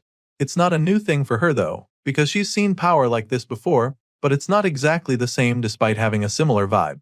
Our boy is taken aback by this because he didn't think there were people with similar power to him. At this point, Professor Ariel reveals that they do exist, but she also admits that she's not sure they are human, from what she's heard. The one she's talking about is the Liquidator, and the moment she reveals this, The hero's eyes widen in horror because he has no idea why that name is being mentioned in this time period. Seeing that he knows that futuristic kind of magic theory, it's not so surprising though. Hearing this, Gray confirms that what he's been using is really knowledge from the future. However, no one has truly figured out that part yet. Just then, the professor asks him how much he knows about the liquidator, and this leaves him dumbfounded for a second. Regardless, he tells her that all he knows is that the celestial being is an extremely dangerous threat to humanity. As far as Gray is concerned, the liquidator has to be stopped before he appears, because if that happens, then he must be destroyed no matter what it takes. For some reason, the professor thinks that his explanation is a little extreme, but she does agree that the liquidator is dangerous. Even so, Varian Bradley seems intent on continuing his experiments, and she reveals this to our guy. As you can imagine, Gray is taken aback at this point because he's not even sure how Varian is related to this. Apparently, the professor is convinced that there's a connection. As far as the lady is concerned, the liquidator is the very being that the man is trying to summon. This definitely comes as a shock to the MC because the last time he checked, the liquidator was supposed to be an alien. He's blown away by the fact that the liquidator was actually created by a man because no one had ever mentioned anything like that. But then again, the Academy in the last timeline acted as if they knew exactly where the liquidator would appear. He remembers the war and how they had predicted the location of the battlefield. Memories of their fleet heading over there flash across his mind, and so now, it starts to make a lot of sense. It's a truly shocking discovery, but it's now looking very likely that the Academy was involved in summoning the World Enders all along. Now that Gray knows what's really going on, he strongly suggests that Varian's dangerous experiment be stopped immediately. Professor Ariel agrees with him, of course, but the look on her face suggests that it's not going to be an easy task. The red-haired lady also wishes for the experiment to be stopped, but there's a major obstacle in the way. Unfortunately, the person running the project is a professor just like her, so she doesn't have the authority to shut him or his experiments down. Sure, she doesn't have the power, so she already pushed the higher-ups to cancel Varian, but they refuse to listen to her. Hearing this, Gray immediately demands to know who exactly these higher-ups are because he can't understand why anyone would sit back and watch someone start an apocalypse under their noses. He's definitely ready to go meet the authorities, but the professor sadly reveals that she is not allowed to reveal their identity to him either. She wishes she could, but she doesn't even have the authority to do. The bottom line is that no one can force the experiment to stop unless the orders come from above. As you can imagine, Gray is disappointed that he couldn't even get a name from her. And now, it's looking like the Academy's leadership is more tangled than he thought initially. The situation is looking pretty bleak, but then all of a sudden, an idea pops up in his mind. It is already clear that the higher-ups don't want to stop Varian, but if the man in question is a criminal, that should change things. This is our boy's train of thought right now, because he remembers that the man in question killed tens of thousands with his illegal experiments in the previous world. If that was the case back then, it shouldn't be much different now. The MC knows where the mad scientist's lab is, so he feels that they should take action right away. With this in mind, he informs the professor that he knows where Varian is conducting his illegal experiments and proposes that they try to catch him red-handed. After all, that's the best way to prove that he needs to be shut down. Sadly, before he even finishes stating this idea, the professor explains that this won't work either. As you can imagine, Gray is so confused when he hears this, so he asks her why they can't bust the mad scientist. Apparently, entering an academy professor's research facility without permission is a very serious crime on its own over here. That being said, the red-haired lady makes him understand that they'll be the ones getting locked up if they are unable to produce hard evidence after breaking into the lab. And so, she straight up asks Gray if he's trying to say that he already has proof of Varian's crime already. Sadly, our boy doesn't have any concrete evidence at the moment. He's working with the events that occurred in his previous life, so he can't say for sure that it's the same now. So, he doesn't say anything, confirming that he's got nothing on the shady professor. At this point, Professor Ariel suggests that they shelve this whole issue for the time being. This entire conversation just makes our boy understand that the professor's hands are tied, even though she knows that Varian and his experiments are dangerous. There's really nothing he can do at this point, so he assures her that he understands the situation. Now that they've got that out of the way, the lady suggests that they pay more attention to the more important matters at hand, which are his powers. She knows that he probably wants to learn how to be able to control it, so she offers to help him with that. Gray is blown away when she says this because he didn't even know that she could do that. Seeing the excitement in his eyes, she informs him that there's actually a professor in the academy who is very good at dealing with unknown forces. The man goes by the name Heathcote Longfellow, and Professor Ariel reveals this to Gray. Our boy is blown away by this because he's actually heard of the man before. It turns out that Heathcote Longfellow is the one who trained the Sword Saint, so it's a pretty big deal to be tutored by a man like that. Professor Ariel can tell that he's stoked about it, and she's not even surprised because she had a feeling that news would catch his interest. That being said, she offers to arrange for him to start private training with the man the following day. Of course, our boy doesn't have any issues with this, so he begs her to see to it. The very reason Gray came to the academy was so that he could master this mysterious power inside of him, but he definitely didn't expect to find a lead this quickly. The scene shifts and the next thing we see is a very intense training session between the powerful professor. Our boy is already receiving private lessons from the one and only Heathcote Longfellow, so it's a really big deal for him. At first glance, you'd think these two are in the middle of a tough sparring session based on the strained looks on their faces. But we suddenly get to see the full picture and learn that they're actually running at insane speeds through the woods. As you can imagine, our boy doesn't get why they're doing this, but he doesn't complain and just follows the professor's lead. Surprisingly, the man is somehow able to sense that Gray's mind is wandering. This is not something that he's ready to entertain, so he tells Gray to pick up the pace since he's clearly not focused enough if he has room for stray thoughts. He demands that our boy keeps running until his body is at the absolute limit. Heathcote Longfellow insists that our boy keep running and only stop once he's burned away every drop of physical strength inside him. Because only then will his soul's power awaken. The professor informs him that they will not touch the sword as long as the MC still has even a scrap of stamina left in him. In other words, Gray will have to be on the brink of death before his new tutor will be satisfied. For most people, this might just be a deal breaker, but our boy knows what he came here for, so he's not going to shy away. After all, if this is the training that the legendary Heathcote Longfellow chose for him, then it must surely have a meaning. But then again, he can't shake the feeling that while he's here running laps, Varian is already carrying out his experiments to summon the Arbiter. He really wants to focus solely on the training as the professor demanded, but Gray is not even sure if this is what he should really be doing right now.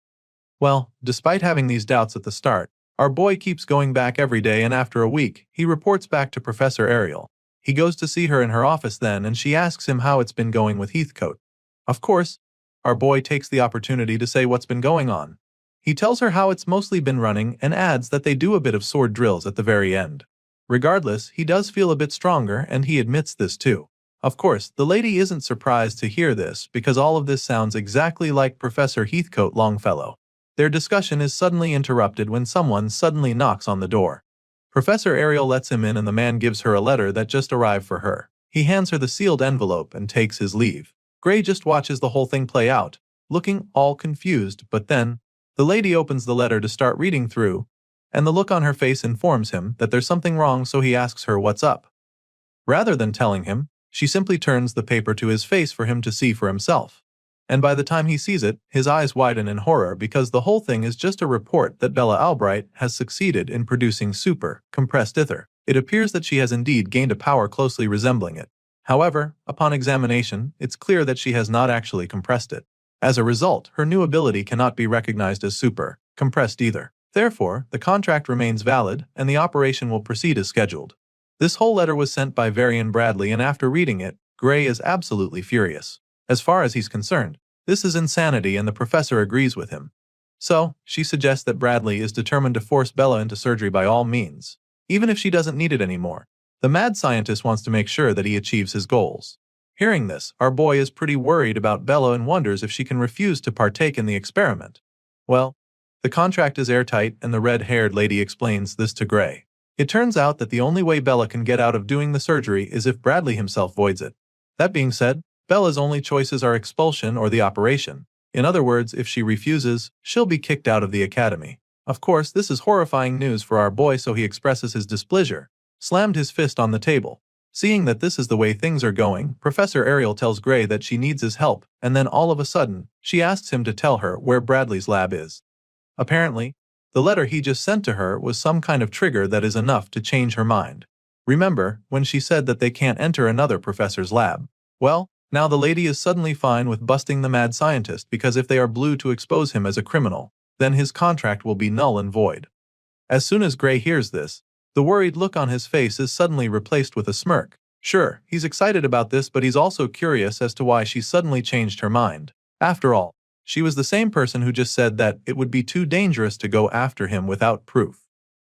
Hearing this, she simply tells him that they're just going to have to find the evidence they need.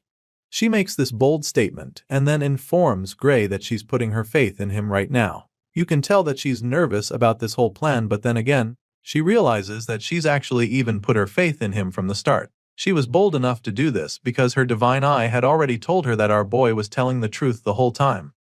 Apparently, she's known this for a while now, but it just took her this long to get herself to finally admit it.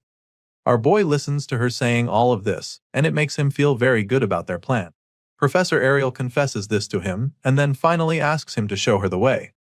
It's clear that he knows the things that can help them, so she urges him to share in order to bring Bradley's crime to light together. And judging by the look on our boy's face, it's pretty clear that he's all in. Now that they're definitely on the same page, our boy finally reveals that the evil professor's laboratory is located in the mountains near the village of Torul. As you can imagine, the red-haired lady is already familiar with this place. It's not the first time she's hearing about it, and she definitely remembers Bradley Varian having a laboratory there that was authorized by the Academy. She confirms this, which leaves Gray pretty surprised, because why would anyone do illegal experiments in an authorized lab? Well, the professor doesn't think he should even be surprised, because as far as she's concerned, there's no better place to conduct illegal experiments if not there. I mean, no one will bat an eyelid, even if he stays there for too long, since it's a place that's been reserved for him and his research. On top of that, no other professor in the Academy has the authority to interfere with his lab, so the Torwell Mountains are just perfect for the mad scientist. Now though, that's about to change because Ariel is determined to get evidence of his crimes, since they won't be charged with breaking into his lab that way. While they're plotting and scheming on how to bust the evil professor, Bella interrupts them with a knock on the door. Of course, Professor Ariel lets her in, so the blue-haired girl comes in with a paper in her hand. From the look on her face, you can tell that she's kinda nervous. She reveals that she just received the letter, and before she can even say anything else, Ariel snatches the envelope from her. The red-haired lady tells her not to worry about anything, promising to take over from here. Of course, Bella doesn't know what the letter is even about yet, so she's pretty confused when the professor says this. She tries to ask Ariel what she means, wondering if her professor is planning to fight Bradley Varian for her sake. Going after the mad scientist is already risky enough, but Ariel seems to be doing this all by herself, which makes it even more scary to Bella. Ariel senses how worried her blue-haired student is right now, and she just finds it amusing. She simply scoffs in response before informing the worried girl that she alone is more than enough to handle the task. As you can imagine, this definitely gets Bella very anxious, especially since it's all happening because of her. She is pretty terrified now, and even our boy is starting to get concerned, so before the professor can leave the room, he calls out to her, begging her to wait before telling her that he's going with her. As soon as he says this, Bella doesn't even think twice before announcing that she will go too. The girl is determined to help out since all of this is happening because of her. It's her problem after all, so she insists on following them. As you'd expect, Professor Ariel is not comfortable with this sudden change of plans, so before the students can even say anything else, she stops them right in their tracks. And then, she reminds them that the person they're talking about is not some ordinary man. He's an academy professor, and not only that, he's also a lunatic who has repeatedly conducted dangerous human experiments. Professor Ariel points out all of this just in case the two ambitious students have forgotten so soon. There's no telling what Bradley Varian will do to them if he catches them poking their noses in his business. He's just that dangerous and erratic, so the red-haired professor bluntly makes it clear to them that she cannot let the both of them go to such a place. Ariel makes these points to discourage them from following her to the Torul Mountains, but sadly, her efforts backfire. For some reason, rather than seeing reason with her, Gray feels that everything she said suggests that they come with her. Since even she knows what a monster Bradley Varian is, it just makes even more sense for her to take them along. Going alone is too dangerous even for her as far as Gray is concerned. In his mind, he should definitely be able to be of some help to her if he uses the same power he used to take down the ogre general. Besides, if Professor Ariel disappears, then our boy will get expelled automatically because he's a Divine Eye admission student. She's the very reason he's still in the academy, so if anything happens to her, then his chances of actually finishing to become a hero will be gone. Gray makes all of these valid points and then concludes by begging the professor to at least let them decide their fate. Her actions affect them tremendously, so he believes that they should also have a say in it. At this point, Gray and Bella go quiet and wait anxiously as the professor contemplates everything they just said. She's definitely not planning to be so rigid, so she quietly considers all our boy has said, and after a brief moment of silence, she gives in. I mean, with everything they just said, It seems like they'd just still come even if she told them not to.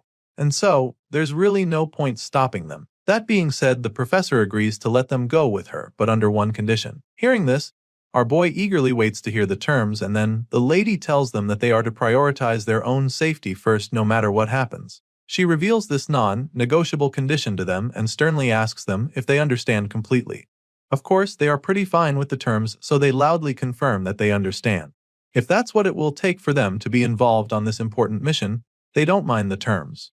Sure enough, after that deal they made, Professor Ariel takes them along and the scene shifts. For a lab that's supposed to be a secret, the building is pretty massive.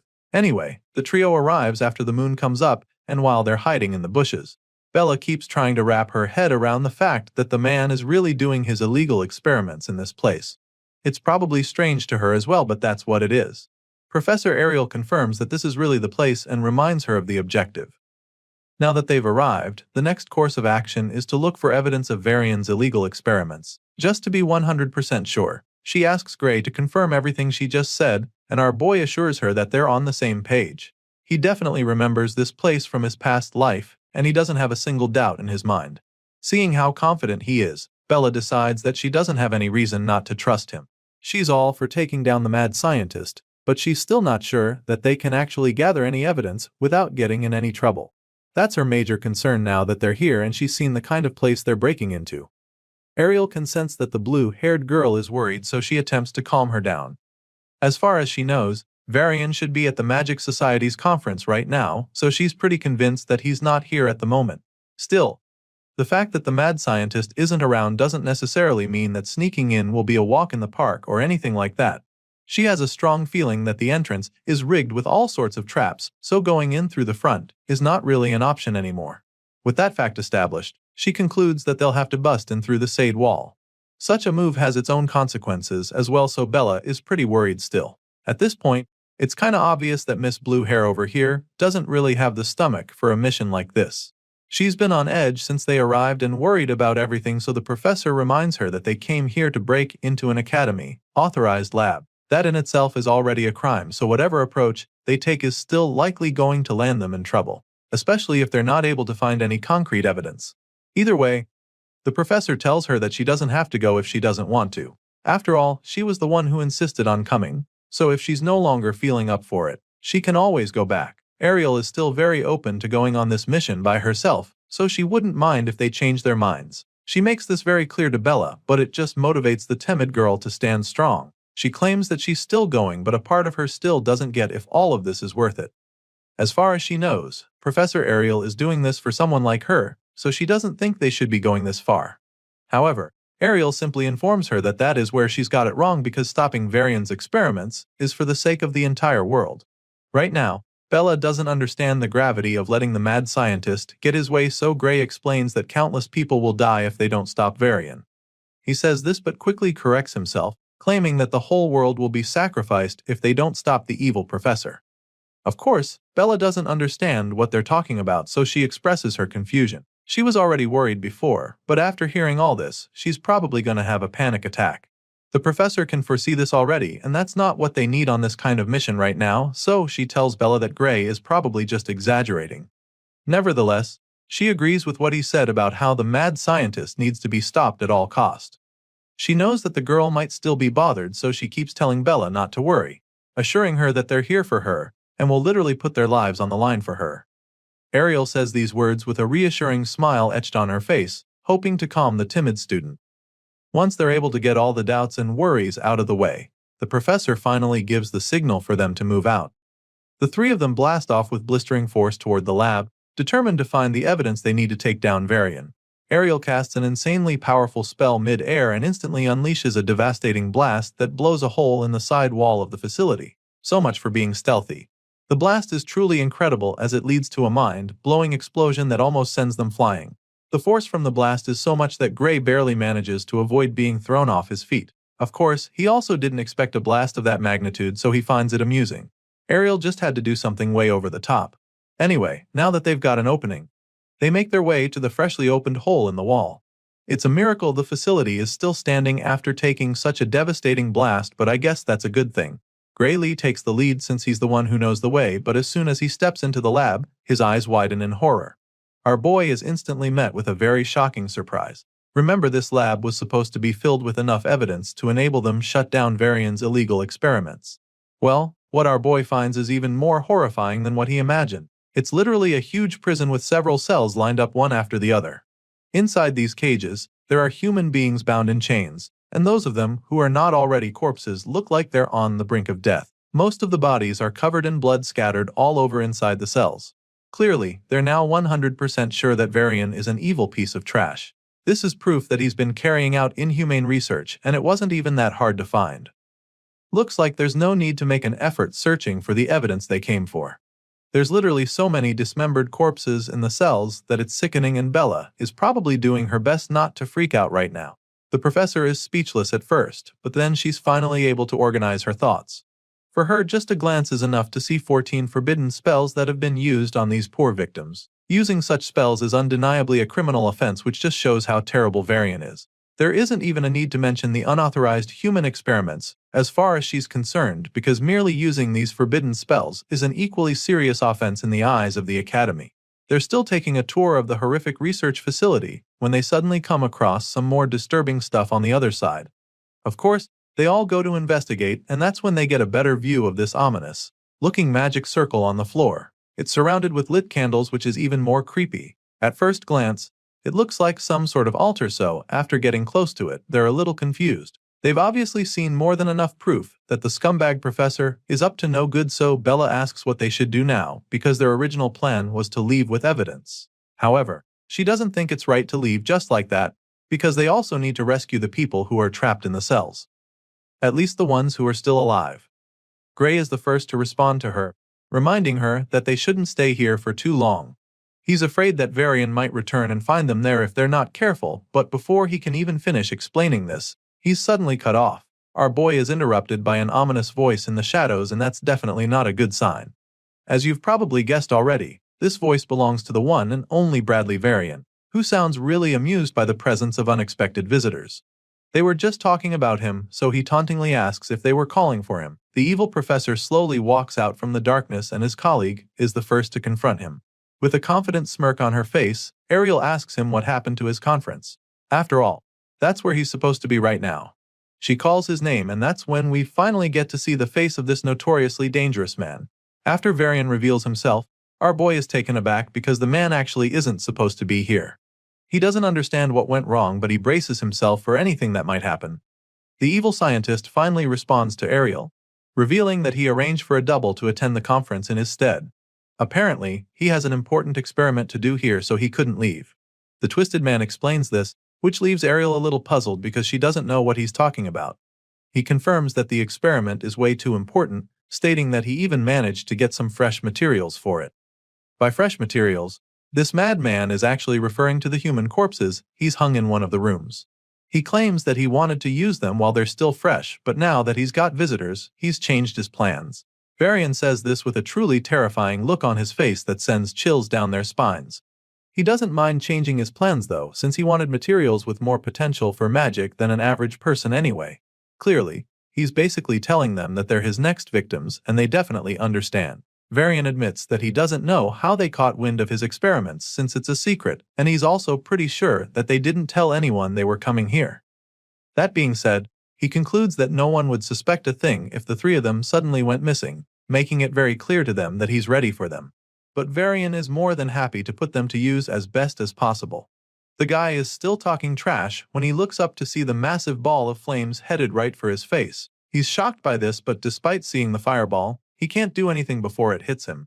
A huge explosion follows as soon as the flames reach him, and as the fire rages on, that's when we see who unleashed the blast. Professor Ariel looks to her side in shock to discover that Bella with her staff still smoking. Apparently, the blue-haired girl was done listening to the twisted scientist. After a brutal blast like that, you'd think that Varian won't even be able to get back on his feet, but that's not the case. Bella and Ariel watch anxiously as Varian emerges from the flames without a scratch. The mad scientist admits that Bella's powerful blast was really magnificent. He's truly impressed with the girl and commends Professor Ariel, because her divine eye clearly hasn't lost its edge for her to have picked such a talent. He didn't think that a special admission like Bella would be such an exceptional talent, but he was clearly wrong about that. Seeing how amazing Bella's abilities are, Varian suddenly begins to consider looking closer at the other Divine Eye recruits as well. The man makes this cryptic threat with a sinister look on his face, and then proceeds to address the blue-haired girl who just hired a mini inferno at him. He claims that he's not impressed with what just happened, informing her that she's an academy student who just tried to assassinate a professor. Despite being terrified, Bella musters the courage to hit back at him, telling him that it is better to kill than be killed. Sadly, she missed her chance to do that now, and she knows it.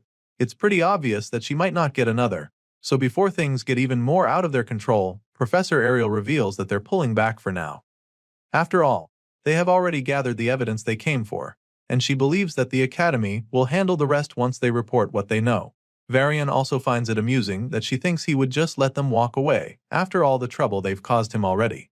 Just to let them know who's in charge, Varian immediately charges up his spear with dark energy and unleashes a devastating blast on Bella. The blue-haired girl stands there looking horrified as the massive beam of death speeds toward her, and just when it looks like she's about to be obliterated, Professor Ariel creates a big shield to deflect Varian's attack. Her barrier dissipates the energy from the scientist's blast, deflecting it for a while. Bella just watches in terror as all this is happening, while the mad scientist seems to be enjoying himself even more. Varian laughs at Ariel's attempt, informing her that this is one of the fruits of his research known as gluttony flame. Apparently, this special move casts fire that devours defensive magic and burns it into fuel. The man confidently explains this to them, and that's when Ariel begins to realize how much danger they're actually in, because all of a sudden, she finds herself struggling to hold back the blast. Her shield appears to be giving way all of a sudden, and it's becoming very difficult for her to hold on. In theory, the gluttony flame can't be blocked because it would just consume anything in its path, and the only downside is the fact that it costs a little rare material to conjure. Hearing the smugness in his voice, Ariel musters all the strength she can to keep holding on. She pumps in more magic into her shield and reinforces it until it starts to push Varian's gluttony flame back. As soon as she gets a bit of control, she conjures a glowing floating box that looks like some kind of treasure chest. She passes the spell memory pouch to Bella and tells her to take it to Gray, claiming that Heathcote would know what to do once he sees it. Bella receives the small box in her hands and realizes that Professor Ariel is starting to struggle again. So, she uses her staff to create another protective dome around them, hoping to keep Varian's attack at bay, but as Ariel is not exactly in support of this, she asks Bella what the hell she thinks she's down and urges her to get out of the lab as fast as she can, but the blue-haired girl isn't exactly keen on leaving her behind. She informs her professor that her barrier is already breaking and offers to help out. She asks Ariel to let her handle this, but the red-haired professor doesn't have any intention of doing that. She reminds Bella of the deal they made before coming here. She made them promise to put their lives first if something goes wrong, so she wants the girl to keep that promise. Varian's magic is clearly unnatural, so she tries to make the girl understand that defense spells won't stop it. That being said, she promises to buy the students some more time so that they can escape, but before she can even finish talking, her barrier shatters into 1,000 tiny pieces like glass. Her eyes widen in horror as the reality dawns on her, but Bella assures her that everything is going to be fine. The only thing standing between them and Varian's ravenous dark spell of death is Bella's protective dome, so Ariel is absolutely terrified. The professor is so stunned by their current situation that she doesn't even run anymore. She stands right there staring at the flames of death smashing against Bella's barrier. On the other hand, the blue-haired girl just has the feeling that Varian's spell isn't even that strong. As far as she's concerned, it just needs a slightly different kind of defense magic. Seeing this, Varian yells in frustration. The man can't believe his eyes. It should be impossible for anything to hold back his spell, because he's the only one who knows the counter-magic theory for gluttony flame.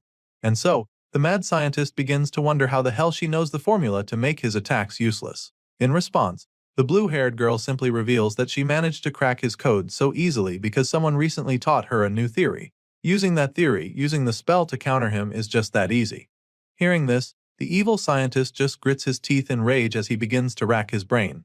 He's so confused by the fact that someone taught her the spell, so he loses his shit and furiously demands that she give him a name immediately.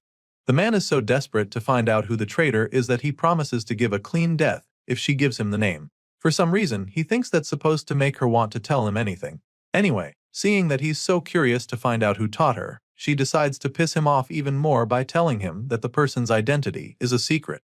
She doesn't give him a name, but she lets him know that the person who taught her is a student from the swordsmanship course. In that moment, She begins to recall when Gray revealed the theory to her and how confident she was that the formula would work even though it contradicts the current theory of magic. As you can imagine, the evil scientist is even more enraged when he realizes that the girl doesn't want to answer him seriously. It's obvious that she's messing with him and he doesn't take it lightly. All of a sudden, Varian reveals a huge red stone and threatens to burn her alive with it for pissing him off. Varian shatters the rock with a single punch and several skeleton ghost heads start flying toward Bella. This dark spell continues to get even more powerful when it gets to her barrier, and it's starting to look really scary, so Gray asks her if she's okay. Surprisingly, she's still completely fine. It's like she's not even breaking a sweat to hold back the evil scientist's attacks. As far as she's concerned, her barrier can definitely withstand this force, but it comes at a cost. Apparently, her mana reserves won't last the longer. She holds up the shield and Varian is very much aware of this. With the extra magic she's using to keep the barrier up, the man estimates that she's got just over a minute left with how low her mana reserves probably are now. It's just a matter of time before the shield gives way, so Bella urges Professor Ariel to attack now.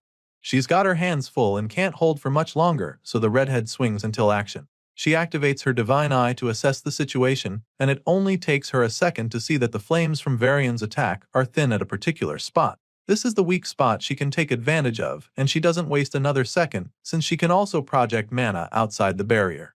Professor Ariel goes to the edge of the dome to cast her spell and shoots out mana at that point to exploit the weak spot in Varian's attack. Her mana seeps out of the dome and moves through the flames, headed right for the evil scientist, but just when it looks like her attack is about to get to Varian, they get weaker and weaker until they finally disappear. Seeing this, Varian just laughs at her for trying to counterattack because she can't even reach him, let alone actually do any damage. At this point, Ariel begins to panic because it's clear now that hurting the guy will be a lot harder than she thought, and so she immediately starts brainstorming. You see, Professor Ariel's offensive magic is one of the weakest among the staff, and when you factor in the properties of the gluttony flame, then it's very likely that her spells are being absorbed until there's nothing left. In other words, Ariel can't get to Varian, and as if that's not bad enough, it looks like Bella is about to collapse. She struggles to keep up the barrier, but eventually gets drained completely, so she tells the others to brace themselves. Upon hearing this, Professor Ariel begins to regret her decision. She knew that something like this could happen, which was why she told Bella to run away earlier.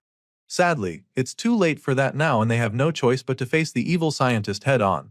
Just when it looks like they're about to be sitting ducks, Gray steps forward, telling the ladies to leave this fight to him. The hero takes out his sword, ready to take Varian all by himself, and this definitely leaves his professor very shocked. Bella is equally taken aback by his sudden display of bravery, and she can only wonder what he's planning to do now. You see, the blue-haired girl is especially confused because she knows that his sword can't reach Varian from where they are. She tries to explain this to him, hoping to prevent him from making a dangerous move, but he just tells her not to worry, sounding absolutely certain that he'd be able to get to the enemy.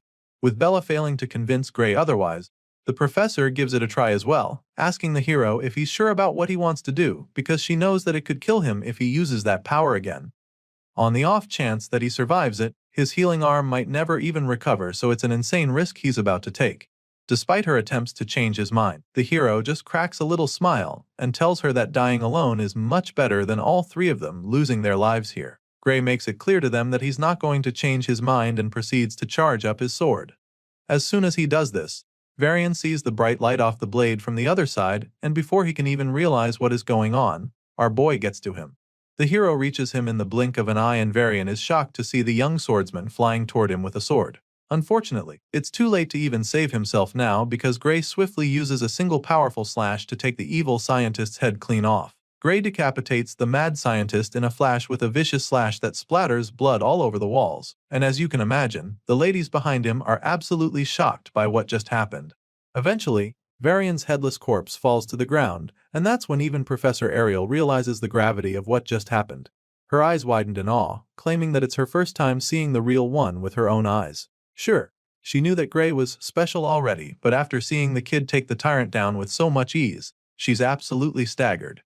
They're all still coming to terms with the situation when all of a sudden, they notice pieces of rock coming down. Bella looks up at this point, and that's when she sees the huge cracks in the ceiling. The place appears to be coming down on them, but before things can get out of control, Professor Ariel uses her magic to stop the rocks from smashing them. She keeps the debris suspended for the meantime, and judging by the look on her face, she's not breaking a sweat. She then turns to the young swordsman and admits that his actions were beyond her expectations. She's definitely impressed but also pretty concerned about his body, because he used that self-destructive power earlier. The moment she asks how his body is, the sword falls right out of his hand, confirming that something is wrong. It turns out that his little gimmick just now came at a cost, just as the professor predicted. At the moment, Gray's dominant hand is starting to hurt quite a bit and somehow feels numb at the same time. On top of that, those dark tattoos are still all over his arm, which explains the problem he is having right now. Despite all of this, Gray insists that he can still move the arm, so he picks up the sword just to prove that he is all good, and of course, this display leaves the professor really impressed. With a small smile on her face, she suggests that his training appears to be paying off a lot and showing results, which he agrees with as he sheathes his sword. Right now, the hero can actually confirm that he's getting a lot stronger because he knows for a fact that he would have passed out for days and woken up unable to move his arms if he had tried using that power back when he was still in the village.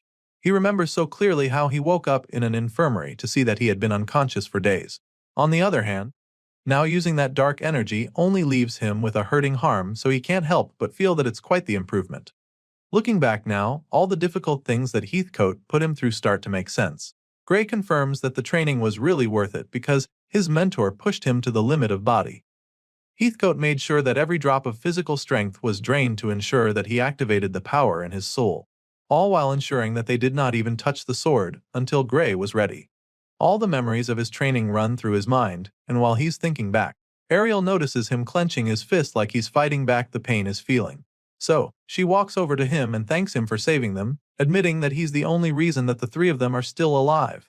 However, she also goes ahead to apologize to him for making him use the dark power inside him. She knows that it took a toll on him, so she wants him to know that she's sorry, but our boy simply waves off the apology, telling her not to worry about it. After all, he was the one who insisted that they had to stop Varian in the first place, so he didn't mind putting his life on the line if it meant that they could put an end to the mad scientist's reign of terror. Gray Lee makes her understand that he was happy to do it, so the red-haired professor simply thanks him once again. Even though she's grateful for the risk he just took, she also knows that he can't afford to use that dark power anytime soon. It might be too much for his body to handle, so she advises him to try not to tap into the power for a while, making him understand that the damage that will follow will be irreversible. The professor makes this very clear to him, with a pretty scary look on her face, which leaves the young hero quite worried. Gray's eyes widen in horror when she says this because he knows that she's right, so he doesn't bother saying anything else besides assuring her that he understands the situation. Right after this little exchange between the two, the timid student who came along finally chimes in. Bella calls out to Gray and nervously asks him if the energy he just used was magic. Apparently, the blue-haired girl is a little confused right now, because she didn't sense any other at all when our boy was using the dark power. All this while they've been talking, she's been trying to figure out what that energy really was, but now she's come up with the conclusion that it's just impossible to even call that much power magical energy. It just doesn't make any sense to her, so she tries to get answers from the hero, but the professor cuts her off immediately. As you can imagine, Ariel doesn't really want the young girl getting involved with something as dangerous as this, so she just tells Bella that it's better if she doesn't pry into the matter any further. Of course, the blue-haired girl is just left speechless at this point, and she's probably even more curious now. So she asks the professor to tell her why she shouldn't ask questions. At this point, the red-haired lady appears to be losing her patience. Seeing that the timid student isn't ready to cooperate with her, she begins to cast a spell, and then threatens to erase Bella's memories if she can't promise to stay out of the matter and keep all of this a secret. An ominous-looking ball of magic begins to form in Ariel's palm as her divine eye glints menacingly, so when Bella sees that her teacher isn't bluffing, she finally agrees to back off. The girl is pretty terrified all of a sudden because she's on the verge of having her memories wiped, so she quickly suggests that they make a magic contract to keep her talking to anyone about what happened here. Seeing that the girl is finally on board, Professor Ariel cancels the spell and agrees to write a magic contract. The two ladies sign the contract, and once that's out of the way, Ariel starts to wonder what they should do next. She asks Gray what he thinks, and the hero doesn't even hesitate to suggest that they start by helping all of Varian's victims who might still be alive.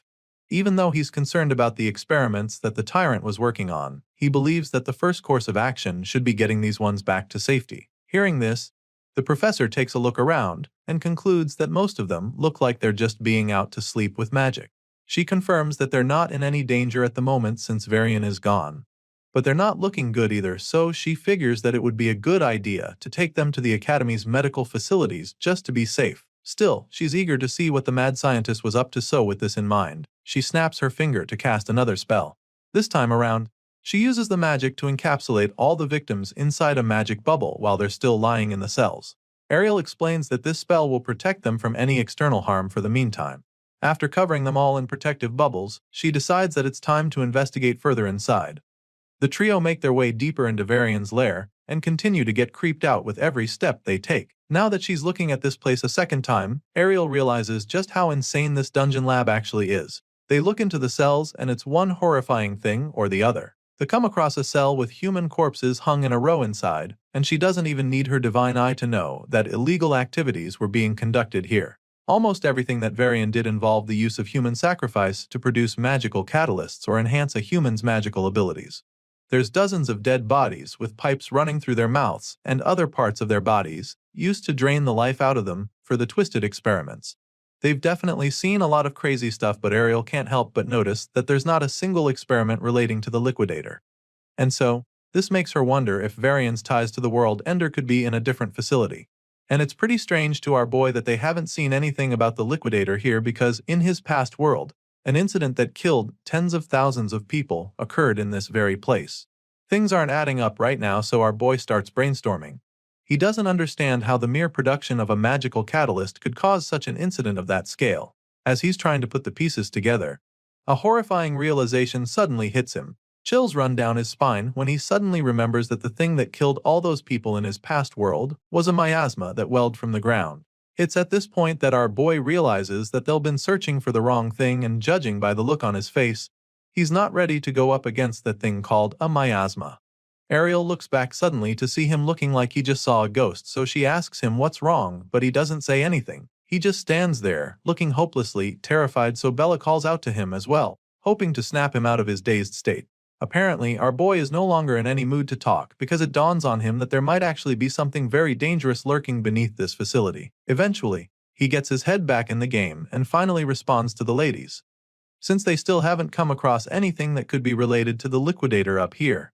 He suggests that the thing they're looking for might actually be underground. Gray figures that there could be hidden passages that lead down there, and his professor begins to consider the possibility. She looks around the place with her divine eye, hoping to see some suspicious patterns or something like that, but even after a few seconds of looking hard, she's unable to see any hidden passages. Ariel is just about to give up the search when her divine eye suddenly picks up something in the distance. So, she immediately rushes over to that point to see what it is, but while she's tracking down the clue, it slowly starts to fade away. At this point, she's struggling to stay on it because of how faint it is. Regardless, she's very sure that it's there. Apparently, she picked up traces of short-distance teleportation magic on that spot, and upon closer investigation, she can still see the faint traces on the floor. Ariel believes that the underground area Gray was talking about is probably a space that can only be accessed with teleportation magic, and based on the traces, the professor figures that the teleportation distance is around 300 meters. Even though she just confirmed his hunch, Gray can't shake the anxiety he's feeling.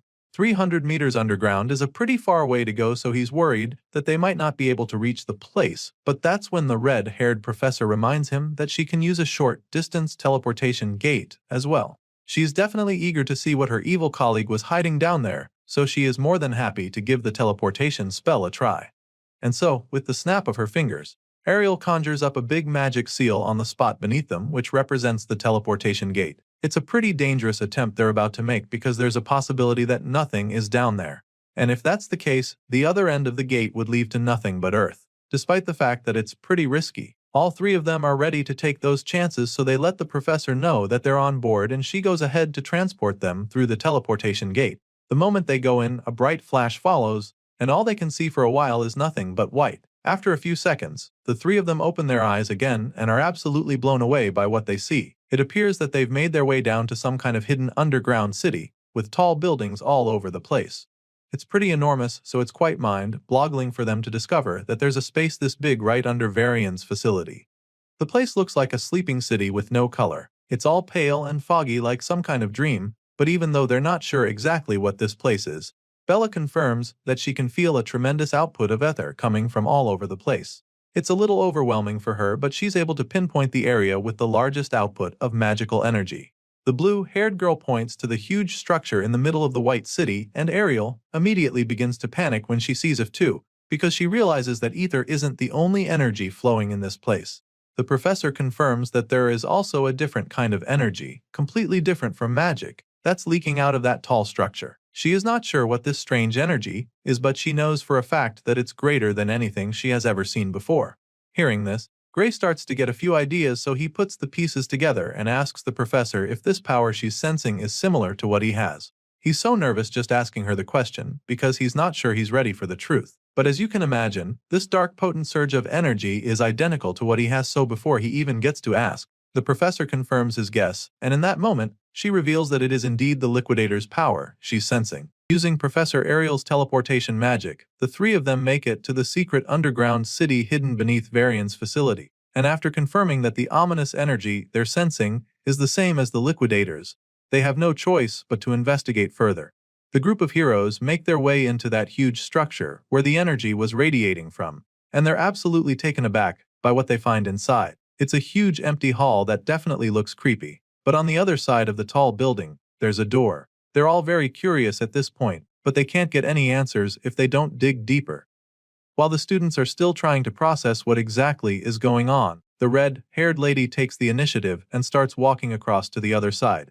From the looks of things, she is extremely certain that this place is where the energy is coming from. Ariel reaches the mysterious door, and of course, she has only one thing in mind, which is getting inside. She knocks on the door, and when there's no response, she slowly pushes it open. Bella is pretty nervous at this point, because she's not sure they should be going in there, or even touching the door. The blue-haired girl tries to discourage her professor from being so forward, but Ariel simply tells her to relax. As far as she's concerned, this door doesn't hold any power, and she's convinced that it's just placed there as a symbol for the ritual. And so, just like that, Ariel walks in, and then looks back at the students, feeling that they should know all this already. Anyway, now that she's in, she assures them that the power is not in the door, but actually in the magic rigs around it. That's when we get to see what she's talking about. Inside the room she just entered, there are several glowing rigs lined up in a circle, and she walks right into the middle of it. The moment she does this, the rigs begin to explode in a huge surge of energy, and of course, Gray gets really worried. He shields his eyes as he struggles to see what's happening in front of him,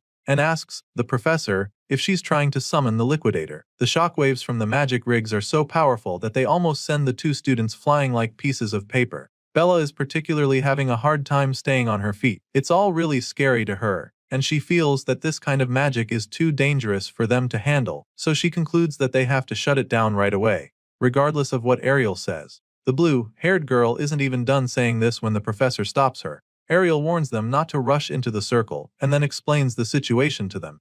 Apparently, Ariel's prediction tells her that this setup isn't actually capable of summoning the liquidator. However, just as she's trying to assure the students that everything is fine, the glass in the rigs begin to shatter. Of course, this just makes our boy panic even more, because now he's afraid that the space between her and the source of the dark energy is being torn open. They call out to the professor, desperately warning her that she's in danger, but that's when something unexpected happens. All of a sudden, the waves of energy swirling all over the room begin to get concentrated at a particular crack in the glass.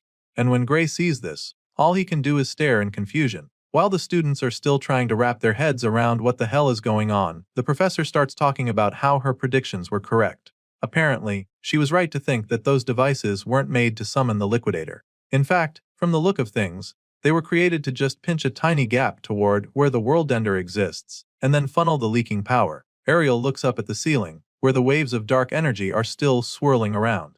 They spiral around a strange object that's floating above them, which she figures must be the core. You see, the professor believes that this core, which is being used to crystallize the dark power, is made from human lives.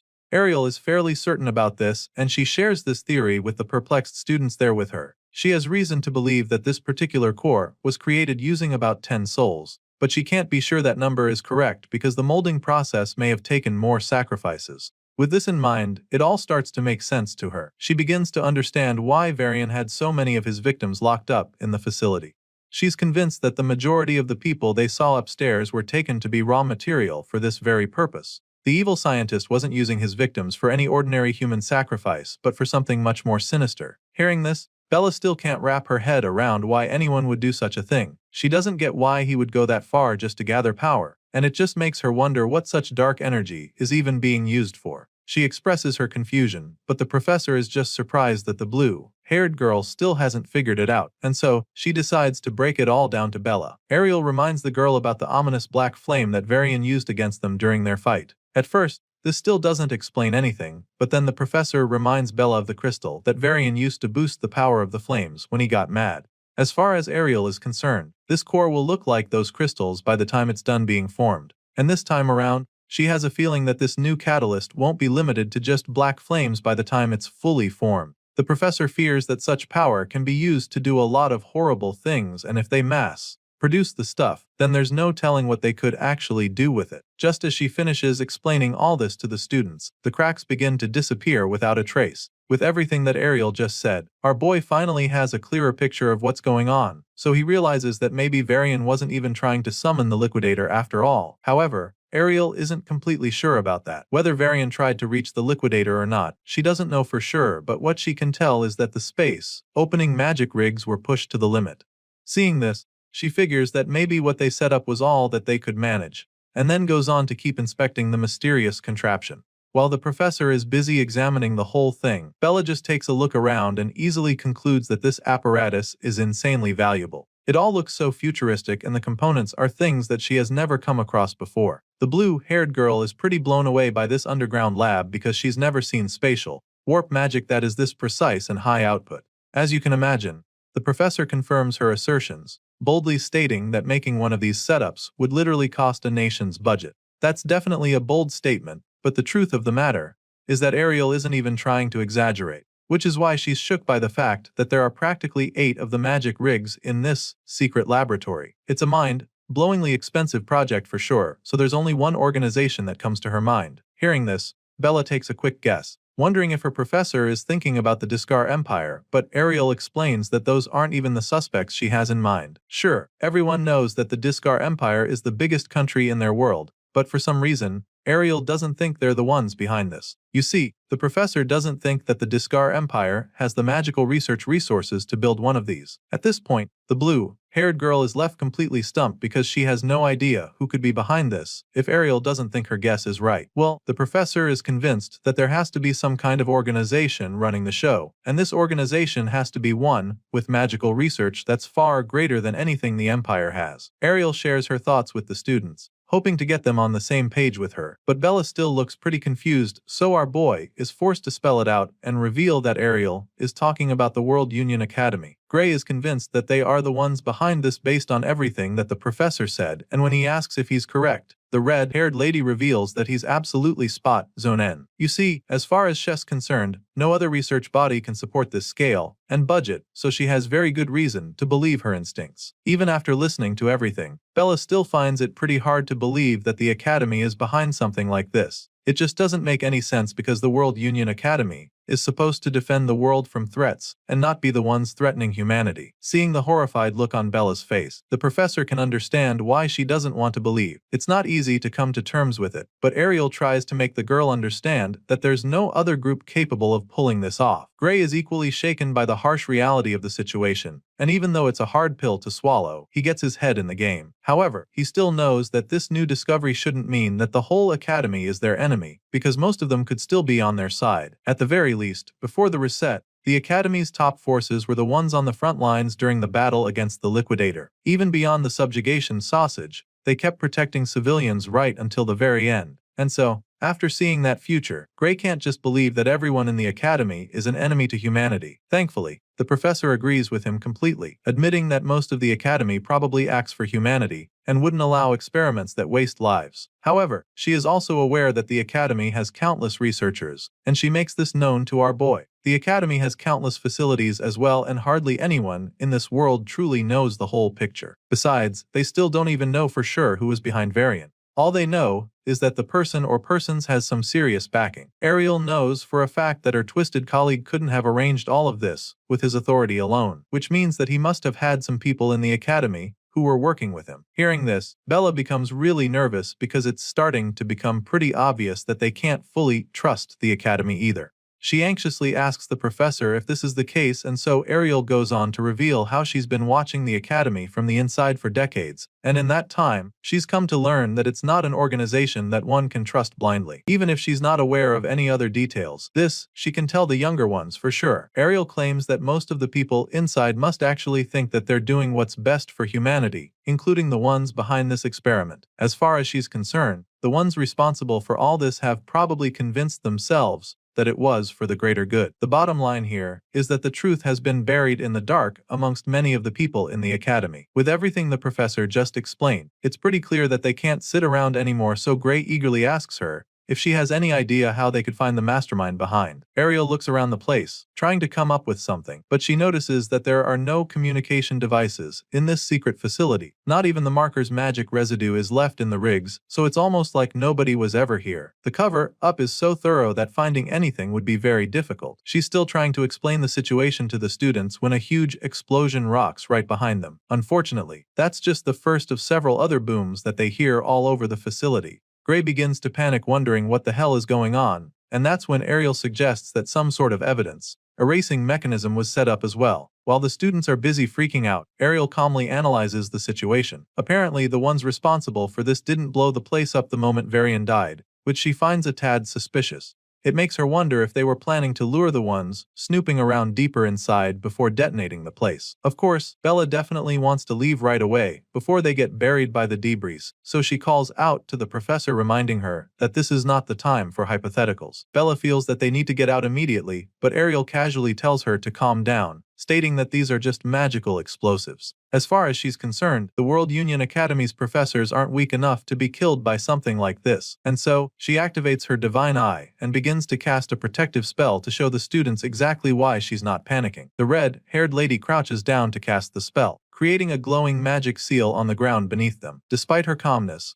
the students are still pretty troubled by the situation, so they just stand behind her, waiting to see what she does. At this point, the entire place is coming down right on top of them, and Ariel sternly warns them not to step out of the magic circle she just created. She pumps in some more magic into the spell, and the rigs begin to glow with the same bright light from her magic circle. They keep getting brighter and brighter, until all we can see is a white flash of light. As soon as this light appears, everything goes blank, and the next thing we see is the trio reappearing back on the surface. Apparently, Professor Ariel was able to teleport them back to safety just in time, before the whole place could come down on top of them. Not just that, she also managed to save all of Varian's victims too. Remember those magic glowing bubbles she covered them in? Well, she was able to teleport the captives too despite being far away, and she's pretty glad to see that everyone made it out safely. Belle still hasn't gotten over the feeling of fear that consumed her a few seconds ago. The poor girl is still shivering, because she definitely thought she was going to die when everything got out of control. Even though Ariel saved them in the end, Gray can't help but feel a little worried because that was way too close for comfort. Hearing this, Ariel simply explains why her spell took so long to actually work. You see, they had more baggage than she expected, so it slowed down the teleportation process. Still, the red-haired lady is pretty glad, because it was definitely worth it. That's when she shows the kids the baggage she was referring to. Lying a few meters away is a pile of magic rigs, the same magic rigs that they found in that secret underground facility. It turns out that the professor managed to save them before they could be destroyed by the explosions. And now, she can't wait to show them to the academy, because they'll finally be able to create some awareness. The Academy will no longer be able to ignore them anymore when they see the rigs as far as Ariel is concerned. The scene shifts, and the story continues with the trio going back to the World Union Academy where they present their findings. They're summoned and informed that the survivors they rescued are being treated in the Academy's medical wing. The World Union Academy headmaster, Orodram Alexandro, also thanks them deeply for stopping Varian's illegal experiments. Once that's out of the way, he goes ahead to talk about the magic engines that the twisted scientist was using. He examines the schematics of the rigs, and after taking a good look at them, he confirms what Ariel says earlier. Just as the professor predicted, each one of the rigs is worth more than a national budget. Of course, Ariel is glad you see that the headmaster is on the same page with her. She points out how there were 8 of those rigs, and insists that there's no way Varian could have gathered that kind of firepower all on his own. I mean, she can't even begin to imagine how he managed to obtain these components if he did it all alone. In that moment, the headmaster suddenly reveals that these parts she's talking about are stolen goods. Orodram Alexandro states that they were hijacked mid-transport, adding that 78 transport agents were even wiped out during the heist. As you can imagine, This is pretty shocking news to the students, so they have a hard time processing it all. But Ariel just has a cold blank look on her face like she's not surprised to hear this. Apparently, she's heard of an incident like this before where 78 agents of the academy were killed, so she asks the headmaster if he's talking about the incident from 15 years ago. Ariel is actually hoping that it's not the same one, but the headmaster confirms that her guess is right, explaining that the stolen cargo back then carried these very engines. Hearing this, Ariel begins to think back, trying to recall details from that incident, and before she can even say what she remembers, Orodrom Alexandro states that the one responsible for the heist back then was the blood drinker. He can tell that she's familiar with the name, and she's not the only one who knows about it. You see, our boy Gray has also heard of the blood drinker, because it just happens to be the biggest crime organs in their world. Even Bella is familiar with the group, calling them the parasites of the world that always crawl back no matter how many times people crush them. As you can imagine, it's pretty surprising to see the shy girl sounding so ferocious all of a sudden, so Gray sneaks a glance at her, wondering what's gotten into her, and that's when he sees her looking absolutely livid. Apparently, the reason Bella hates the group so much is because they killed her parents. She reveals this with a murderous glint in her eyes, and the headmaster goes ahead to confirm everything they've said. Orodrom admits that the blood drinker is one very stubborn group, because they will always resurface, no matter how many times they're exterminated. The main reason for this is that no one knows where they hide or who their leader is. It's a group that remains impossible to eliminate for good, which makes them such a big problem. Some say that they are even responsible for 70% of all crime-related deaths in this world. The headmaster seems to know so much about how bad these criminals are, and they're so ruthless that it wouldn't even surprise him if some of their people were already inside the academy. They're truly a powerful force to be reckoned with, but Orodrom feels that the worst part is the fact that there's no way to tell the members of the blood drinker apart from actual people of the academy. And on top of that, the academy wouldn't act even if there was a way to fish the intruders out. The headmaster explains all of this, and of course, Gray doesn't like what he hears.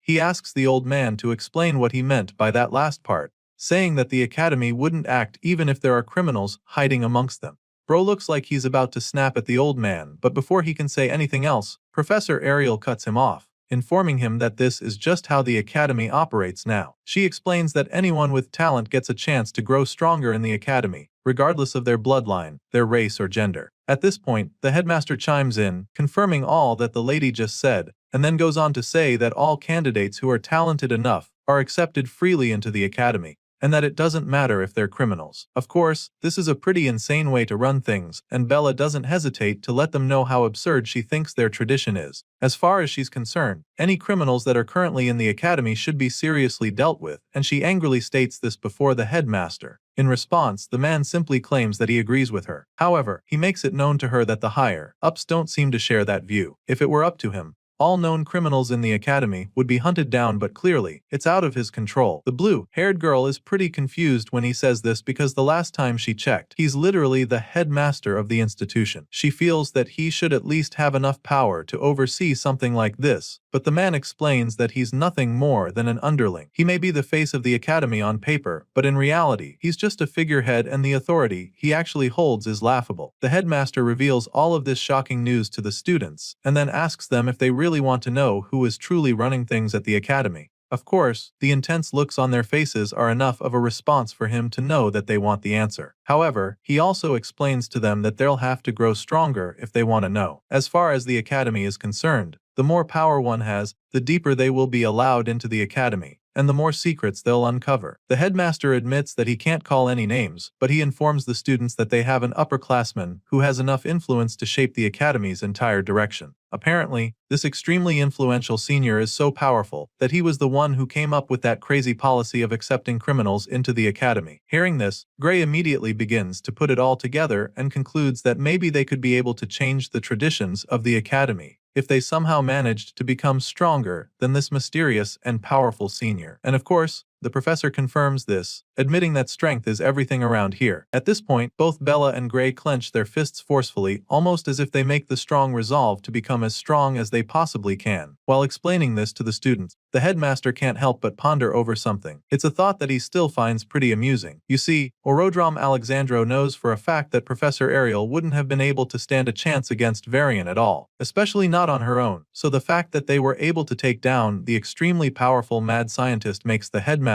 conclude that one of these students did it. With this in mind, he just feels even more impressed, thinking that Ariel's divine eye must be sharper than ever for her to have been able to notice these two amazing talents. Just thinking about this, a small smile creeps up on his face, especially because he can't wait to see what kind of monster she creates by the time she's done training them. Later that day, we catch up with our boy, who's taking a walk along the hallway. All of a sudden, he notices the black tattoos spreading down all the way to his wrists again, which just makes him recall everything that the headmaster said earlier. He's finally starting to understand that indeed power is what rules the academy, which means that whether they want to take down the liquidator or uncover what's going on behind the scenes, they'll need to focus on getting stronger first. That's the only way they'll actually be able to influence anything that happens in the academy. The hero is deep in thought, probably trying to come up with a plan when all of a sudden, he senses something strange. He turns to look, and that's when he sees someone charging at him with a powerful drop kick. He sees the strike coming at the very last second, so he doesn't have enough time to react or even dodge the attack. All he can do is use his arms to shield his face. He ranks the kick like a pro and somehow even manages to stay on his feet after sliding a couple meters back. After a few seconds, he slowly peeks his head up to see who just attacked him, and that's when the guy scoffs, admitting that Gray is actually tougher than he expected. At this point, our boy snaps at the guy, wondering what the hell is wrong with him. He asks the guy what his deal is, so the crazy-eyed stranger snaps right back at him. The guy accused Gray of walking around like he owns the place and then calls him a special admission reject. As far as this troublemaker is concerned, someone like Gray doesn't belong in this hallway, and he makes this very clear to the hero. And so, the moment Gray hears this, he realizes that this goon is another one of those bigots who hate the special admission students. He's already gotten used to the hate, but this is the first time someone is actually kicking him the hallway because of it. And so, Gray concludes that this person might actually be after something more, so he reaches for his blade and asks the troublemaker if he is trying to pick a fight right now. Well, it turns out that this crazy-eyed student would actually love to go toe-to-toe with our boy, but that's not his priority right now. Apparently, he's not exactly interested in fighting Gray right now, because it seems that reject number 2 just showed up. At this point, the hero looks back to see what the bigot is talking about, and it turns out to be the red-haired professor strutting down the hallway toward them. Clearly, this troublemaker isn't exactly keen on getting in trouble with a professor of the academy, so when he sees Ariel walking over, he casually walks away, promising to finish this later.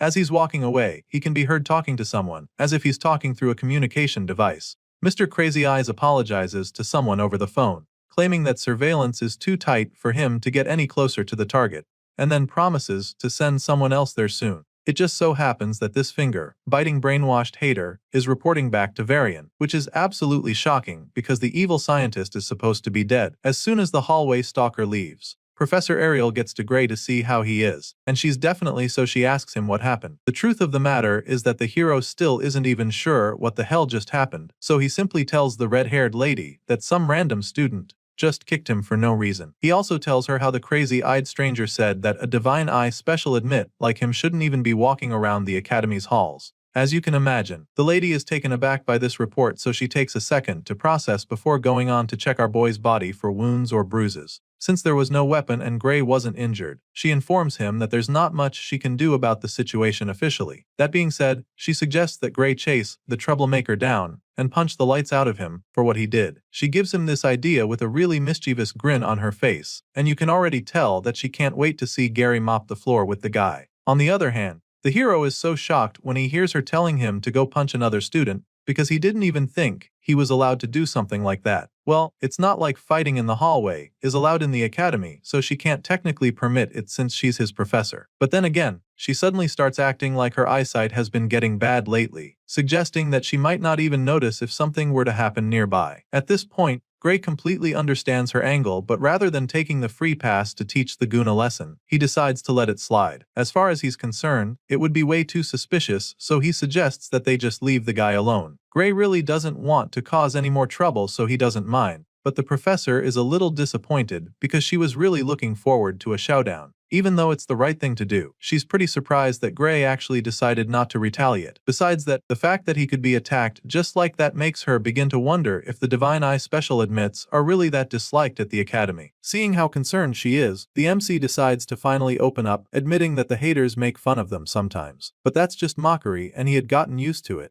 So he was really shocked to see that things could actually get physical. For some reason, the red-haired lady had no idea that the Divine Eye special admits were being mocked by other students. She's shocked to hear what Gray just told her, and so she tells him how sorry she is.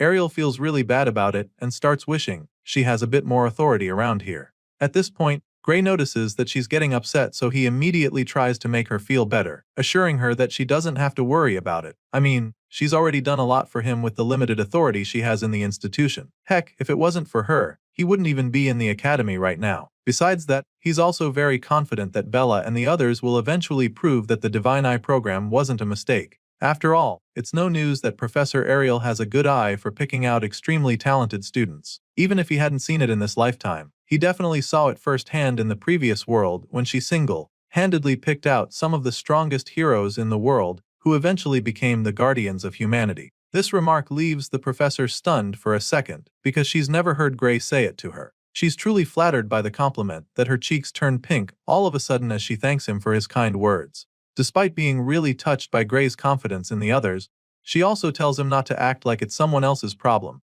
Just in case he wasn't already aware, Ariel makes him understand that he's the one she expects the most out of everyone in the Divine Eye group. She hammers on this fact and starts calling some of the older students, like Amy White, Leek Muller, and Jacob Bloomfield. She's convinced that these guys will all become top tier just like the special admits before them. Ariel reveals that she definitely has faith in these students, but also admits that the first time she truly believed that someone could surpass humanity itself was when she met him. As you can imagine, the hero begins to feel a little under pressure when she starts talking like this. It's pretty rough on Gray for her to be comparing him to these guys, and it looks like she already knows that he's feeling the pressure. She keeps staring at him intently like she's trying to read his mind while he's fighting the feeling of nervousness. Eventually, Gray decides not to feel pressured because that kind of thinking is weak, and he can't afford to be weak because the mastermind behind Varian probably hasn't given up on summoning the Liquidator yet. He thinks back to that day on the battlefield and recalls how even the great heroes in the previous world couldn't even land a scratch on the Worldender. Gray came back to this timeline for one reason, and that is to make sure that he defeats the Liquidator. Before being sent back, he was literally told that the fate of the world rests in his hands, and knowing that such a responsibility is on his shoulders, he definitely cannot afford to feel overwhelmed or be weak. The story continues a few days later in a swordsmanship class. Today, the students will be engaging in a live combat practice, and after announcing this, the professor asks them to pair up according to the list on the board. Of course, our boy Gray is present for this class, and he's really looking forward to the practical training. It's just an exercise, but he's taking it very seriously because he wants to make a statement. He feels that he needs to be very sharp today because screwing this up will mean that everyone starts badmouthing all the Divine Eye recruits again. At the very least, he needs to show that he can keep up with the regular students. That's exactly what he's got on his mind, but then he realizes how difficult that's going to be when he looks up at the board to see that he's been matched up against the one and only Leonhard Apius. At first, he doesn't even believe it because that's just as bad it would be for him. Well, there's no mix-up, and so Gray confirms that he'll be facing off with the top student of the Swordsman course. Basically, Leonhard Appius is the strongest first-year student, so it's usually a long day for anyone who's not on his side.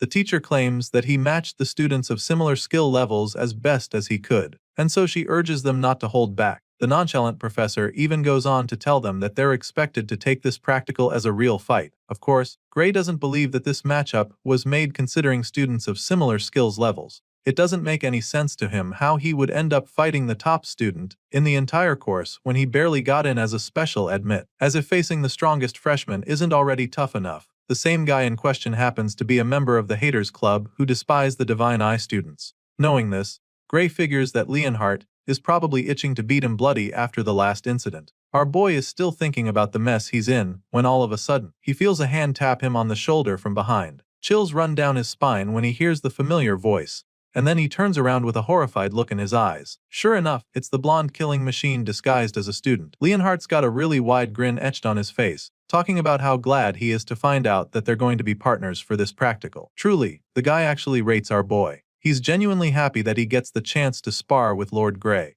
Bro feels that becoming top of the class was definitely worth it, because now he has the opportunity to show what he's really made of. Leonhardt believes that he has trained harder than anyone alive, so now he can't wait for the infamous Lord Gray to witness his true swordsmanship. On the other hand, the MC looks absolutely terrified. Gray probably wishes he could just disappear right now because he is definitely not ready to go up against this guy. He was already nervous about the match up, but after seeing the extremely big smile on Leonhardt's face, our boy confirms that he's cooked. He's so sure that this blondie is loving the fact that he finally gets the chance to beat him up legally. Well, he's looking forward to it, and our boy sadly doesn't have a choice. A few moments later, all the students arrive at the arena when the practical training is supposed to take place. Apparently, this isn't going to be some turn-by-turn stuff, as all those paired up against each other will be sparring at the same time. Once they're all in place, the process asks if they're ready, and a few seconds later, he signals the start of the practical training. All the students start clashing swords immediately, and of course, Leonhardt APS is the most eager of the bunch. The blondie grabs his sword and practically flies toward Gray with a menacing glint in his eyes. He goes in with the first strike and Gray blocks it with his sword as well. Just as our boy predicted, Leonhardt is very powerful. So much so that he's having a hard time holding back the guy's sword. The blondie pushes down hard, determined to overpower the MC, but Gray holds on until they're forced to break away from each other. Leonhardt is clearly enjoying the challenge, so he goes in with another powerful slash of his sword, but the hero deflects this strike as well. He hasn't even recovered from the last one when Leonhardt follows up with yet another devastating strike. This time around, the flaming blast comes way too quickly for Gray to block it, so just when it looks like he's about to get his head split in two, he swiftly gets out of the way. He dodges the slash barely and decides to finally go for the offense. He gets an opening, so he takes the chance to swing his sword as well, but despite throwing a lot into the downward slash, Leonhardt easily blocks it. The blondie blocks the powerful strike, but for some reason, there's a smile on his face. At this point, it's clear that the guy is having a lot of fun. He's not even breaking a sweat, which just means that our boy is going to have to do a lot more to actually stand a chance. With a big smile on his face, Leonhardt commends Gray for being pretty strong. He's impressed and admits that he still doesn't get how the hero didn't make it into the academy through regular admission. The whole time, Gray just remains silent because he is currently channeling all his energy and focus into the fight. He holds back all of the blondie's attacks and continues to deflect all the strikes. At this point, the two skilled swordsmen are practically canceling each other out, which Gray finds pretty surprising. Bro thought that he'd get wrecked instantly, but he's shocked to see that he's actually holding his own. Still, he can't get ahead of himself here or lose any focus now, because he knows that he won't be able to match Leonhardt's raw power, even if he uses both arms. Gray can clearly see that the guy's swordsmanship is insane, so he can't afford to get carried away at any point. Leonhardt's form is a proper textbook-style swordsmanship, but he's perfected it to a terrifying degree, which makes him an absolute force to be reckoned with when he's holding a sword. With the experience our boy garnered in his past life and his master's training, he can still see that his opponent is a monster, especially since he's only lived one lifetime. Gray's clash with the blondie is so incredible that all the other students even stop their duels to watch the greatness before them. They're blown away by the fact that Gray is actually keeping up with Leonhardt. It's truly insane, and some of them can't even believe their eyes. They're not the only ones having fun though, because the blondie appears to be having the time of his life. Leonhardt claims that he could do this all day, but that's not the same story for Gray, who's already struggling to stay in the fight. Our boy can feel himself losing energy all of a sudden. His stamina can't keep up with the blonde beast, and if it wasn't for Professor Heathcote's training, he knows that he would have been down already. Despite being pretty tired, he forces himself to keep swinging, but what he can't wrap his head around is how Leonhardt isn't even breathing hard. It doesn't take long for Gray to see that he is about to run out of energy completely, so he decides that he needs to end the match immediately. He remembers the professor telling them to treat this as a real fight, and this gives him an idea. So, just when it looks like Leonhardt is about to punish him with a killing blow, he slips under the strike and delivers a vicious strike to the blondie's Achilles tendon before he can do anything about it. Some might call it a dirty move, but right now, our boy is doing what he needs to. That's it for this episode.